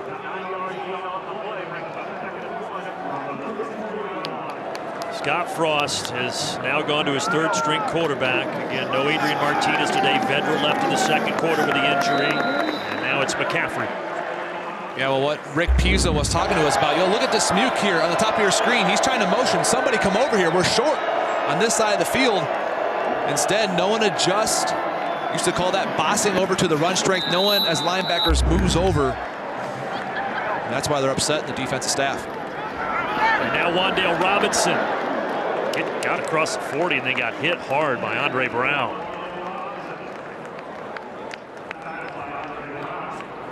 The only quarterback that we haven't seen for Nebraska is Andrew Bunch. Yeah, Luke McCaffrey only 2 pass attempts so far. One of those was a screen. But they're having success with his legs here. Takes it to the Indiana 45. It's a nice 14-yard run. And as we've seen, they want to keep going fast. Keeps it here. I thought he was going to give it to Wan'Dale Robinson, but McCaffrey. It's got to be challenging for a D coordinator. Mazur off for this play, and it's a design quarterback run with Mills as the lead blocker.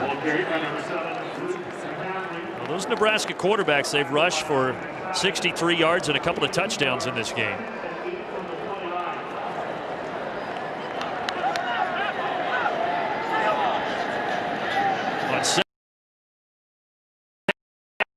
And then he tries to throw it in front of Cade Warner. And now flags. This is going to back Nebraska up 5. False start. Offense, number 75, 5-yard penalty, 1st down. It's on the left guard, Trent Hickson. It's a guy that they actually pulled in the Minnesota game and brought in Brock Bando in that spot. Yeah, and those pre-snap penalties are the ones that drive you nuts as a coach. You can live with the holdings and the stuff that has to do with competition, but it's the mental stuff that keeps you up at night. That was their 3rd false start of the game. Now Robinson trying to get those yards back, and he will. Staying on his feet. My goodness. He just reminds you so much of Rondale Moore at Purdue. You just can't bring him down. You're absolutely right, Brandon. And I love the competitiveness of which he runs the football with.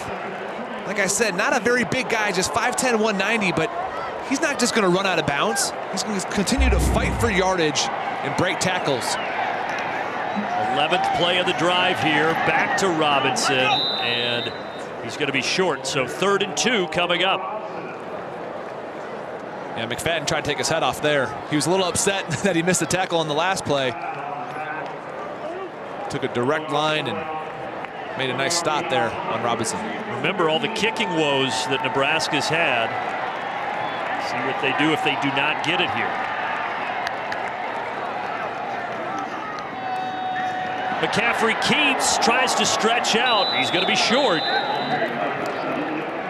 It's like a full 1.5 yards. What do you do? James Head.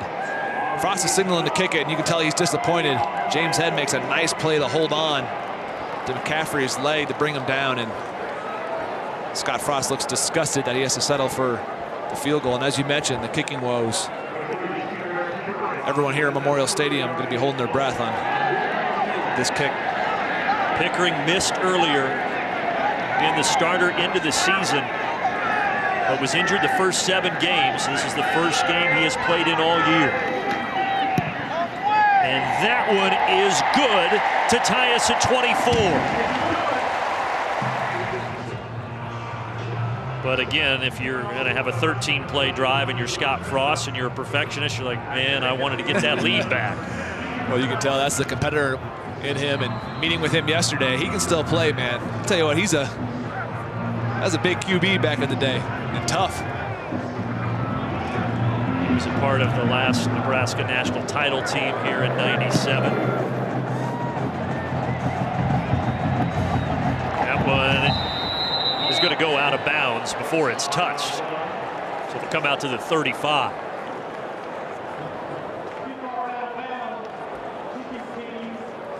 Well, we got football right now, but in just a few days, the excitement of Big Ten basketball returns on Tuesday, November 5th. These two schools in action on that day, Western Illinois and Indiana on BTN Plus, and the UC Riverside in Nebraska on BTN at 9 Eastern.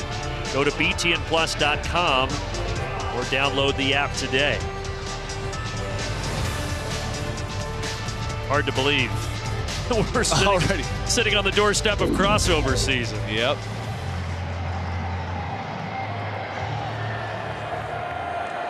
You mentioned Scott Frost, the 44-year-old head coach.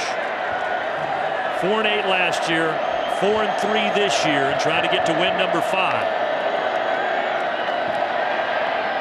Whop failure, incomplete, no flag. Coverage by Doman.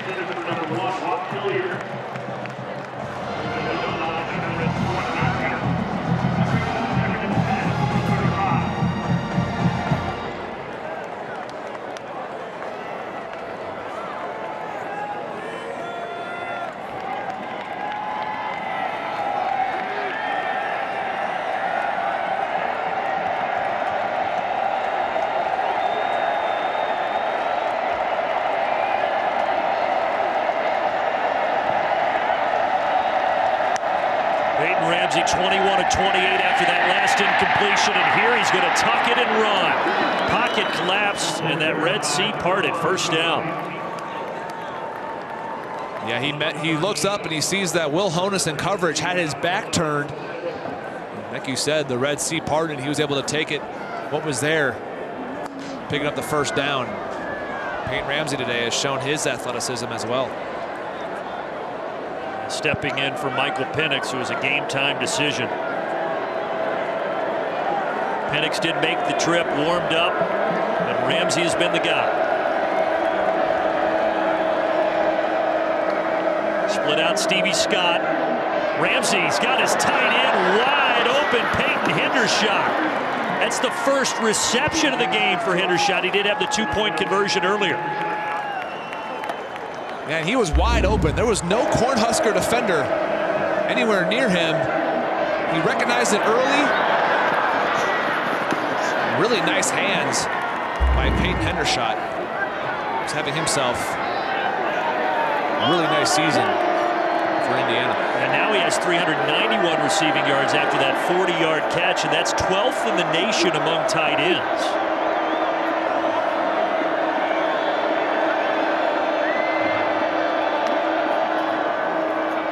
Stevie Scott. There just hasn't been a whole lot of space for Stevie Scott. Will Honus on the stop after a short gain.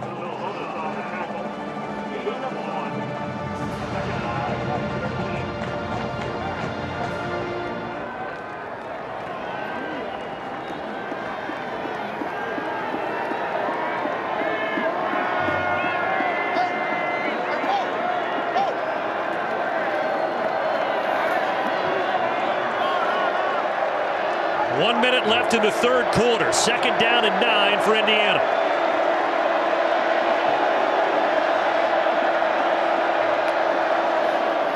With 5 wide, Ramsey goes toward the end zone. Here comes the flag. They're going to get Lamar Jackson. Defending Ty Freifogel.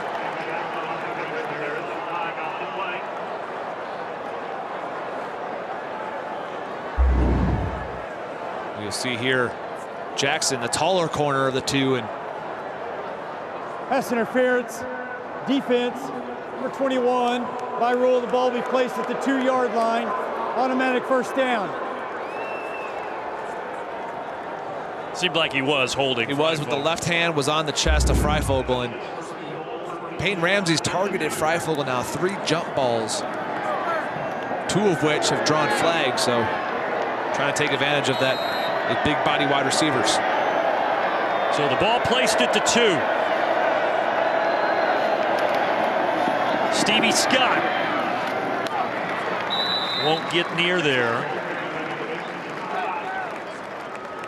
No gain officially. 2nd and goal, and watch the clock as we wind down toward the end of the third quarter. Yeah, they tried the same motion with Ellis that time. They did the fly sweep motion with him coming across the line of scrimmage there, and hopefully trying to get those linebackers to expect it, call it out, shuffle with it.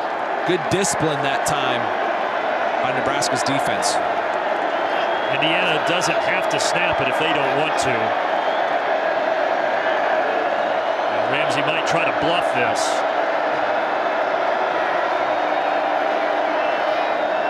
Well, they do snap it. And off the play fake, he goes for the end zone for his tight end, Matt Bjornsson, and Bjornsson is in for the score. With no time left in the third quarter.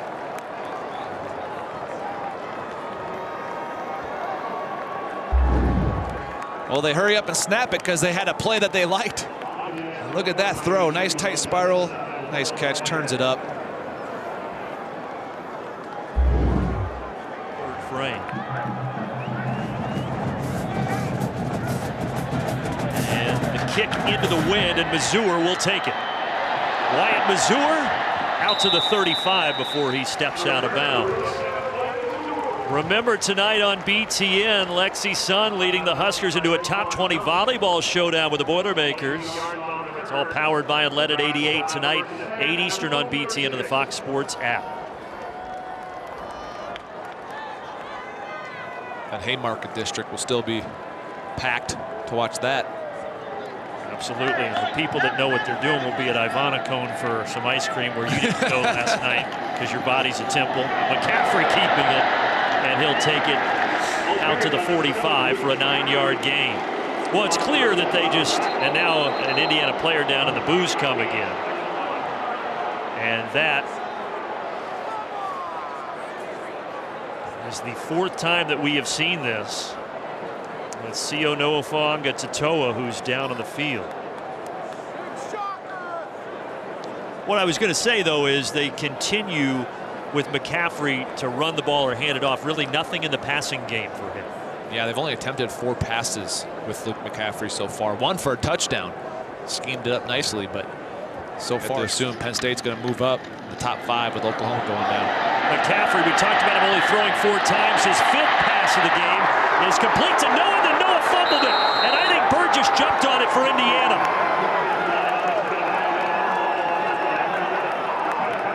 And this is all because of the effort of Alfred Bryant. And yes,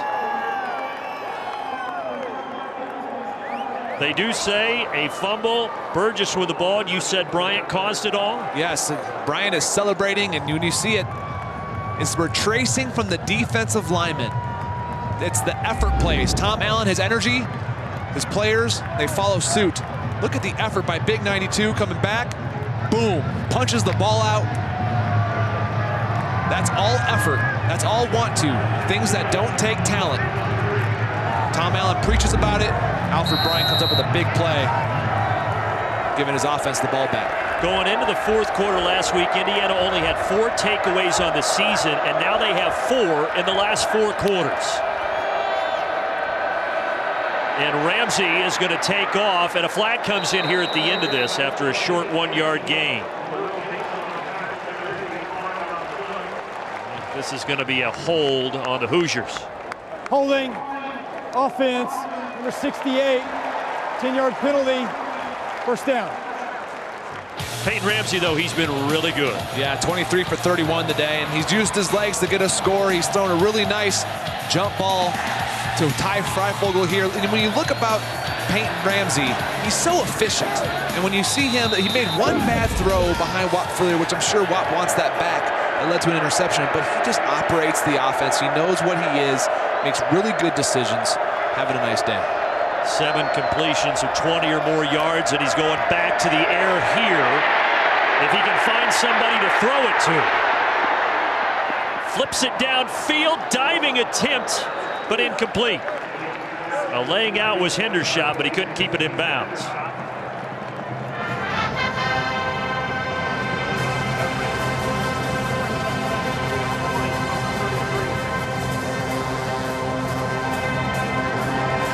The other thing for Ramsey is he just doesn't make many mistakes. So smart as a senior. He knows where, he's been in this offense. He knows where to go with the football. Kalen DeBoer saying that he practiced so well, especially the Rutgers week. He felt that he was so impressive. He's like, it almost jumped off the film how efficient and locked in he was. he's continued that, practicing really well, playing well today. He's going deep here, looking for Freifogel. Freifogel hauls it in. What a catch by the junior from Mississippi. Well, I mentioned taking shots to your big wide receiver. I thought that was usually down in the shot zone or the red zone. But here they decide to on 2nd and 20, and Freifogel goes up over the 6'3", just basically boxes them out, uses that big body to shield away Lamar Jackson. And that 38-yard reception, that puts Ramsey over 300, passing at 316 now.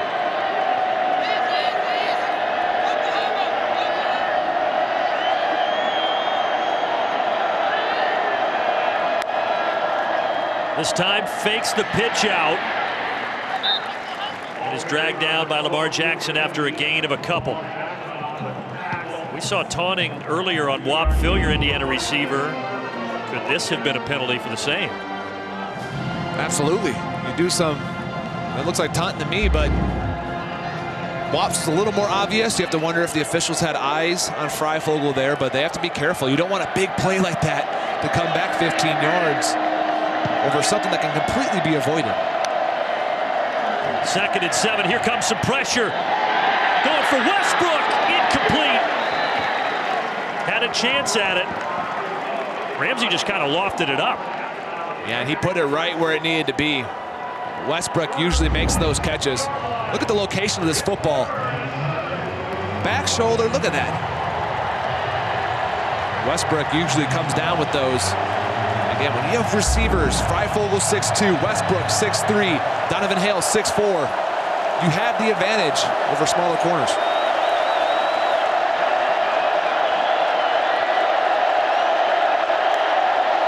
Third and 7. Ramsey, incomplete. And he was about to be popped by Alex Davis just as he released that. So now you've got a decision. You're kind of in no man's land. It's 4th or 7 or a 43-yard field goal. If I'm Tom Allen, I'm going for it. You're in the 4th quarter. You're on the road. You're trying to get bowl eligible. And your defense has played really well. You know that the other team in Nebraska has only thrown the ball 5 times since McCaffrey's come in. So you trust your defense to stand up against that. They're not going to just drop back pass the entire time. Be aggressive. And they're going into the wind as well. Ramsey, Indiana needs 7 yards. And they're going to get him with failure.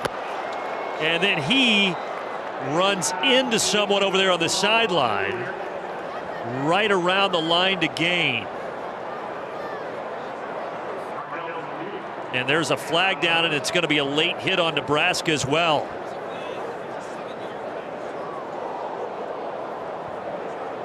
Personal foul, roughing the passer, defense, number 96, half the distance to the goal, first down.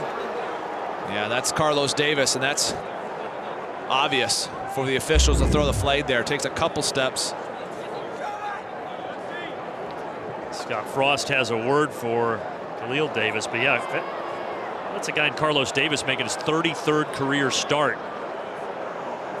And now Indiana set up nicely, 1st and goal.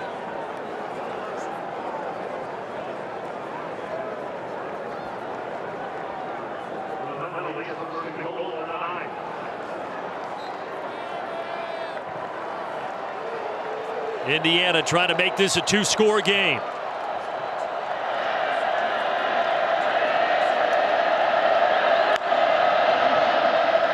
Stevie Scott up the middle and powering his way forward for the Hoosiers score as he ran right over DiCaprio Boodle.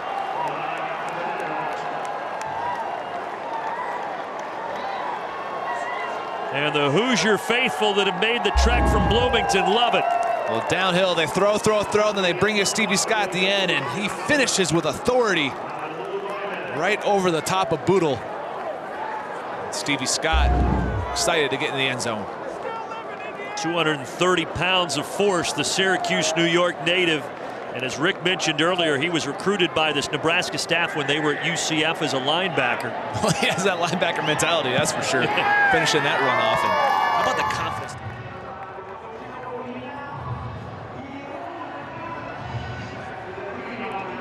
Stevie Scott with a touchdown run, and Indiana has opened up a 14-point lead with 12 and change to go.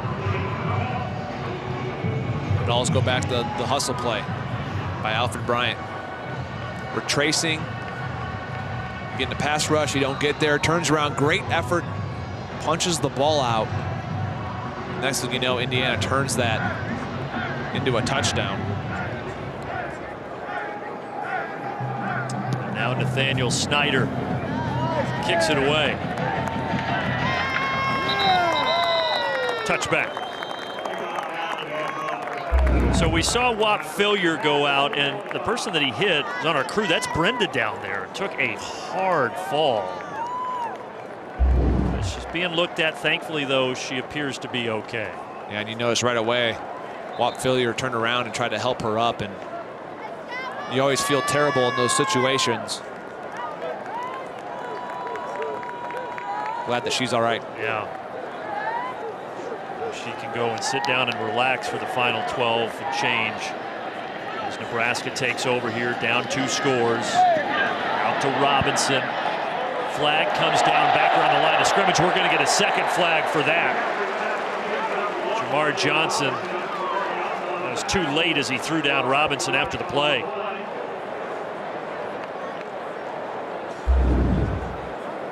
You might get a roughing the passer here. Late, it looks like, on Bryant, and then a late hit. Just trying to figure out which one to accept. Alfred Bryant, as you said, the guy who forced the fumble on the last Nebraska possession. Make a great play and then a boneheaded play, and then here you'll see the late throwdown by Jamar Johnson. Foul.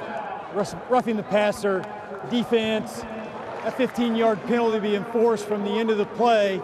After the play, personal foul, late hit, defense, 15-yard penalty from the succeeding spot, automatic first down. So a pair of 15-yard penalties. And Tom Allen said, that's all right, guys, let's go.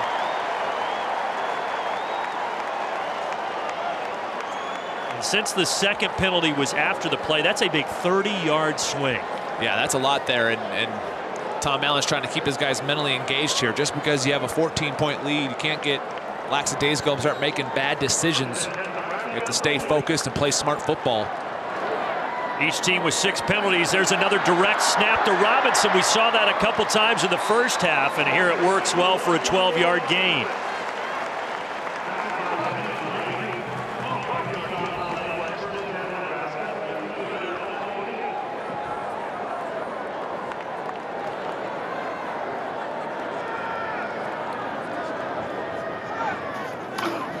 Now a straight run left for McCaffrey. It continues to be mostly on the ground for this Nebraska team, and it's another first down pickup.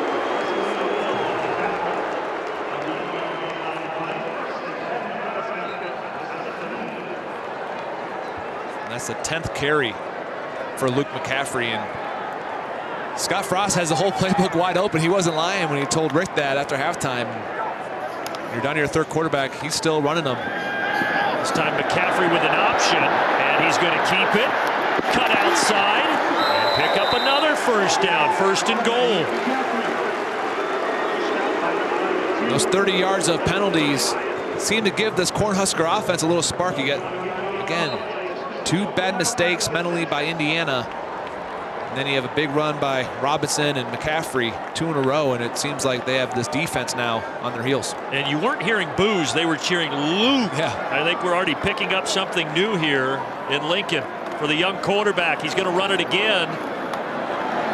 This time not as much room.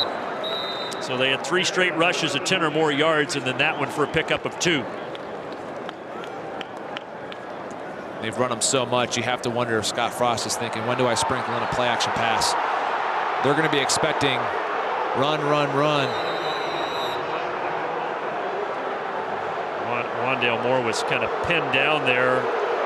He gets up, but Indiana has Alfred Bryant down. And here we go again with the Boo Birds.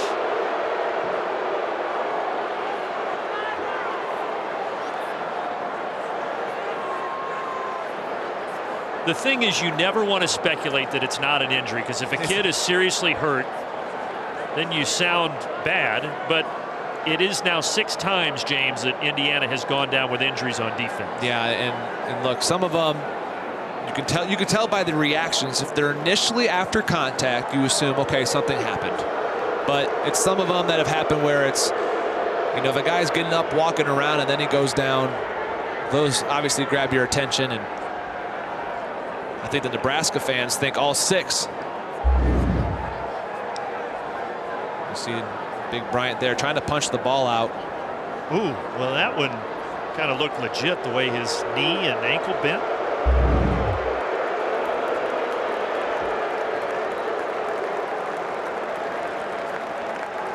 Walks off gingerly.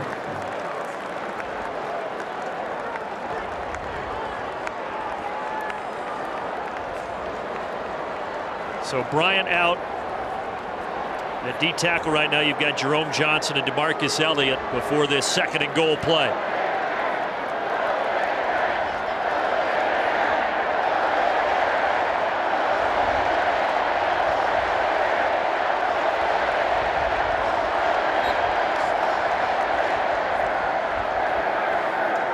Chance of go big red here before the 2nd and goal, carry by Robinson. And Robinson is in.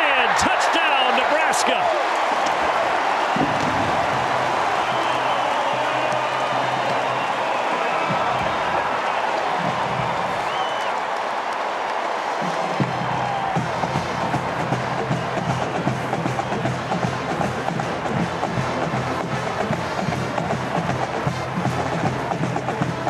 Wandale Robinson over 150 yards from scrimmage, and he makes it a 1-score game again.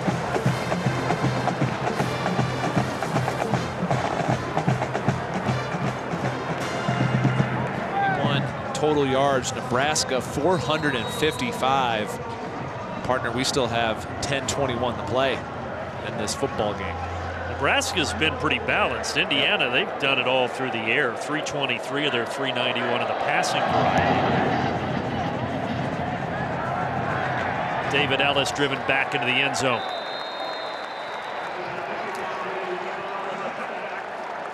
Coming up Monday on BTN, go all access with Fred Hoiberg and the Nebraska basketball team in Italy, presented by U.S. Cellular. 8 Eastern Monday on BTN to the Fox Sports app.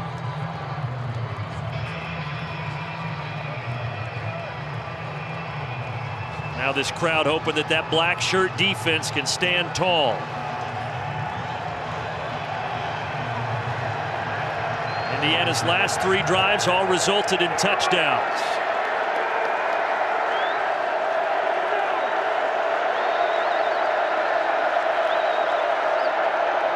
Quick throw out to Stevie Scott.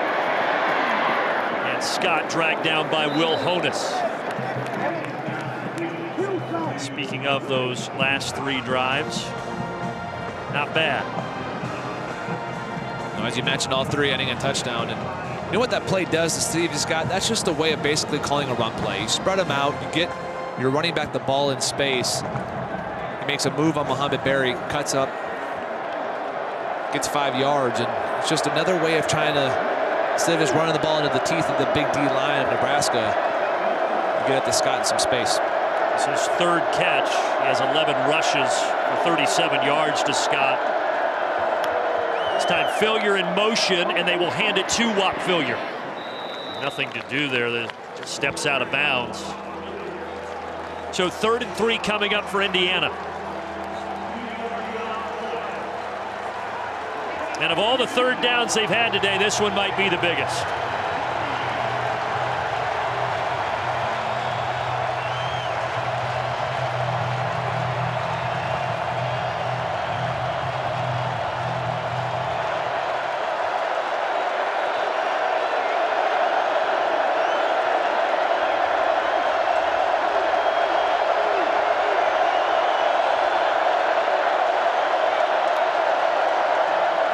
Ramsey finds Scott wide open. Easy first down. In fact, all the way into Nebraska territory. Where'd the defensive breakdown happen? Yeah, there's busted coverage here, and Scott again, I love the way he finishes runs. Watch him look up defenders. Always lowering his shoulder. He's not going out of bounds. And that time, Nebraska, miscommunication on defense, letting Stevie Scott go free up the sidelines. And pick up 23 huge yards. Ramsey's now up over 350 passing.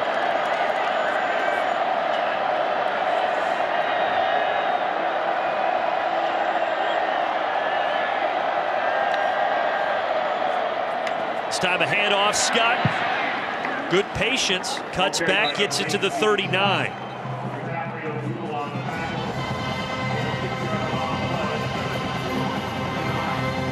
This is what Indiana does. This is what offensive coordinator Kalen DeBoer likes to do. I mentioned it earlier. He likes to spread the ball out, throw it all over the place, and then he comes back to the running game. Kind of almost makes you forget about the ground game late in football games. They do it especially. It's easier to do that when you have a lead. Up 7 here in the fourth. You see Scott getting more action. Saw Eric Chenander looking on, 39-year-old defensive coordinator. This D has once again been tested here this afternoon. Ramsey throwing down the sideline for Freifogel, incomplete, no flag. Coverage good by Lamar Jackson.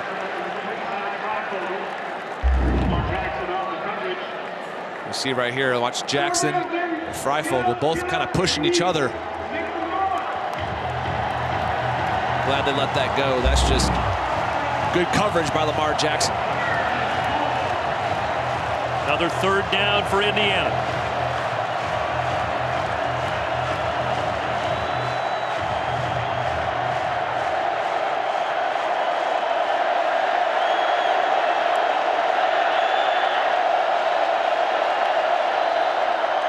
Empty set. Ramsey wants to run it. Tries to get outside, but he's taken down from behind by Khalil Davis. And Davis gets taken down by his teammate Ben Stille with all the excitement.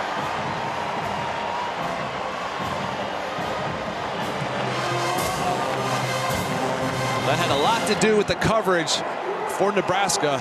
Peyton Ramsey was looking all over the place, went through his progression, had nowhere to go, and the Cornhuskers were able to get home that time. And now the decision, 4th and 5 or punt from the 40, and Indiana will punt from the 40.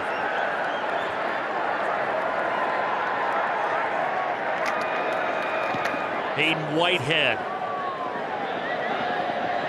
Beautifully done. Second time that Whitehead has pinned Nebraska inside the 10. Federal, who went out in the second quarter with an injury, is now back with 6:36 to go in the fourth quarter. It had been Luke McCaffrey. Now we go back to the sophomore Vedral. And that's the first snap he's taken in over 2 hours on the real clock, and he hands it off to Robinson, who's quickly tackled by Khalil Bryant. You just wonder, with the lower body injury, how warm is he? He hasn't been in the rhythm of the football game for the entire second half. Interesting decision to put Vedral back in the game. Throwing from his end zone and connecting with the tight end Jack Stoll. And what it tells me is that he's more confident in Vedral's arm than McCaffrey's. Or you have to wonder if McCaffrey got dinged up himself, as you see the ice bag on his left knee there. So back and forth. Wow. And a banged up quarterback room overall for the Cornhuskers, and Vedral's trying to tough it out here in the fourth quarter. This all goes back to Adrian Martinez's third quarter injury against Northwestern. That's when things started to get shaken up a bit. Now Spielman, who's been pretty quiet today, is making some noise here. Across the 40 goes J.D. Spielman.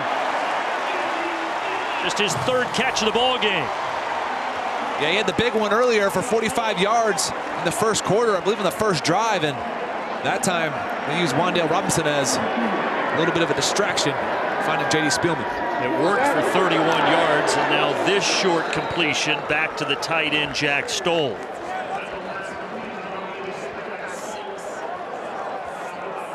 But Noah Vedral left the game 8 of 9 passing. Now he's 10 of 11. Whistles before the snap. Timeout, Indiana. timeout, Indiana. Things are They're getting first. good in Lincoln. This will be a 30-second timeout. Don't leave us. We'll be back in 30 seconds. He said he's concerned about the long-term health of his quarterback. Well, Vedral is back in his zone and going right back to J.D. Spielman, and he takes it inside the 40. And that's impressive. Again, like you said, it was over 2 hours of real time of him playing in this football game, and to come back in his last few passes, he still has remained sharp without seeing a live rep in over 2 hours. 15 yards that time for Spielman after the 31-yard grab he had earlier on this drive. And guess who again? Spielman. His father, Rick, GM of the Vikings, is here today watching his son, and 6 more yards there for him.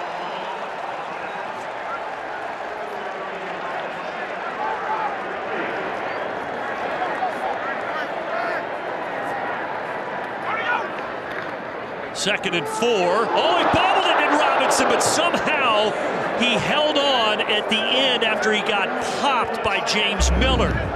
Well, that is unbelievable. He's able to focus and get this football. Look at the focus of him looking this in after he misses it, knowing he's going to get a big shot. Nebraska fortunate that time to keep possession. Boy, 2-yard loss, so now 3rd and 6. And as we hit the 4-minute mark, Robinson is going to be well short of the line to gain, but Nebraska is going to keep the offense on the field. Yeah, and the high throw that time doesn't give Robinson an opportunity to make a move on the defender. Ziemba is able to get him down because Robinson's just trying to figure out how to keep his balance.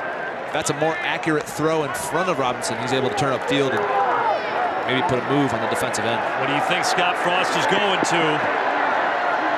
He's got a bunch up top, 3 receivers tight. Now Spielman goes in motion, looking for JD. See what he does. Vedral on the run, able to escape the pressure. Now a flag as that is incomplete, intended for Jack Stoll.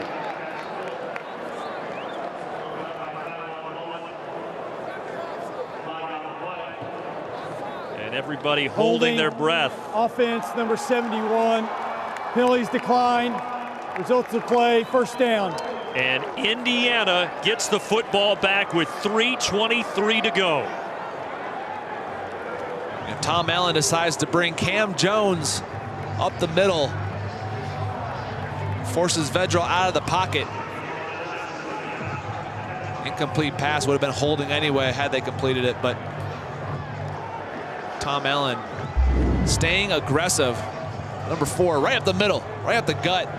No one there to block him, and once you get the quarterback scrambling, there's only so much you can do, and it was good coverage downfield on the true freshman Mullen with the pass breakup. So now the clock starts to become a story. Nebraska does have all 3 timeouts.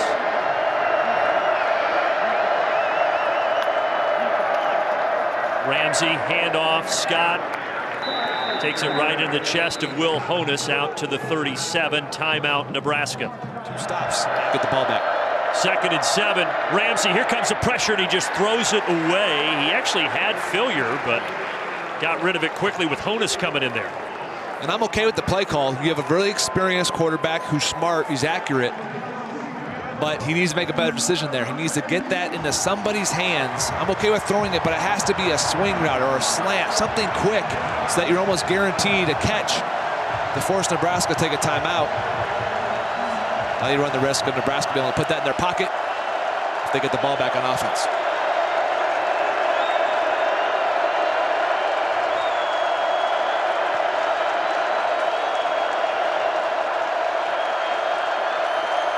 Indiana needs to get to the 45. Ramsey with pressure. He's going to take off, and he got there. Peyton Ramsey, what a game he is having, and they're a big 11-yard scamper.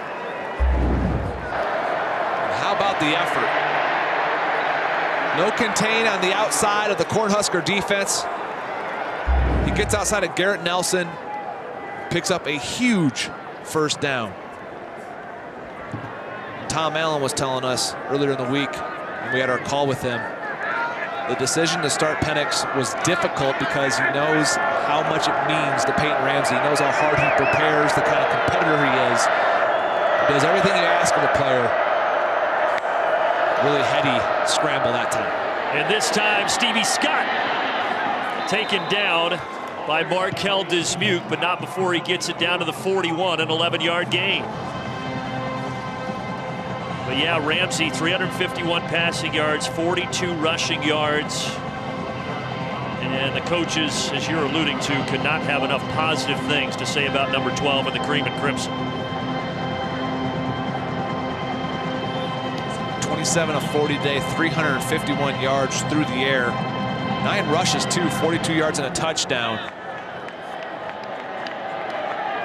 What a gift it is to have a guy like that stick around your program. They needed him today, and he has delivered. Now back to Stevie Scott. It's a good 7-yard gain, and the clock inside of 2 minutes. As Nebraska's going to take one of their 2 remaining tonight on BTN. Top 20 volleyball showdown in West Lafayette, Nebraska at Purdue, presented by Unleaded 88. Watch it on BTN of the Fox Sports app. So if you're in the Cornhuskers right now, you got to be telling each other, you're trying, whoever gets the ball, hold them up and try to strip it. And on the opposite side, Stevie Scott, you better hold on to that thing with 2 hands. That's the only way Nebraska's getting the ball back. It is Stevie Scott, and Scott has the first down. And now Nebraska, not much they can do with just 1 timeout. Scott loves it.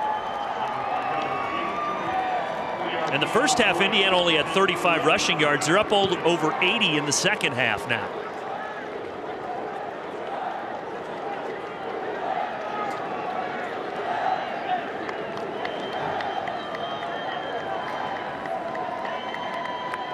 Even if Nebraska uses that last timeout, all Indiana has to do here, James, is go down to a knee a couple of times. Yeah, and that's one of the worst feelings when you're on defense and the team can just get in that victory formation. But how about Tom Allen and his Hoosiers? Came into a historical place, Memorial Stadium, historical program. First trip here, members of the Big Ten, and going to be bowl eligible. And bowl eligible, as you see on your screen, for the 4th time in 25 years. Last bowl 2016. They actually haven't won a bowl game at Indiana since 1991, back in the Coach Mallory days, but they feel like they've got a team this year that can stop that streak. Yeah, and with Michigan State losing to Penn State today, they're going to jump up ahead of Michigan State in the standings in the Big Ten East, and Tom Allen is trying to build himself a program there in Bloomington. Ramsey down to a knee. And Scott Frost will take his final timeout. You think about this game for Scott Frost as Nebraska drops to 4-4. Look, again, it's a program last year in his first season that only won 4 games, but the fan base had so much hope after being projected to win the Big Ten West. Yeah, when you have all those expectations, and it's debatable whether you want to say they were a little too soon, too much too soon for his team. But I guarantee this fan base at the beginning of the season, them seeing that as well, and already there's high expectations every year in Lincoln. They're a very proud fan base, very proud program. I didn't think that they'd be looking at this Indiana game as a must-win for bowl eligibility themselves. They'll have to go to Purdue, they'll host Wisconsin, go to Maryland, and then host Iowa. Still got to find 2 wins in there for the Cornhuskers. And again, without their quarterback, Adrian Martinez. But still, it's pretty unanimous across the board that year 2 under Scott Frost is still going in the right direction, but not the result that they were hoping for through 8 games.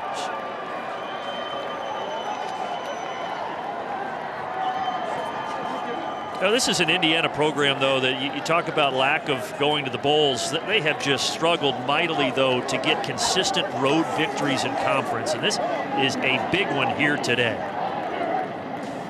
Really win close football games. I mean, they had an opportunity in East Lansing. They fought a close football game and a rivalry game up there, but to be able to come on the road and get a win in a close game. They'll host Northwestern now. They'll go to Penn State, host Michigan, go to Purdue, obviously the old Oak and Bucket game, but there's still wins out there for this Hoosier football team.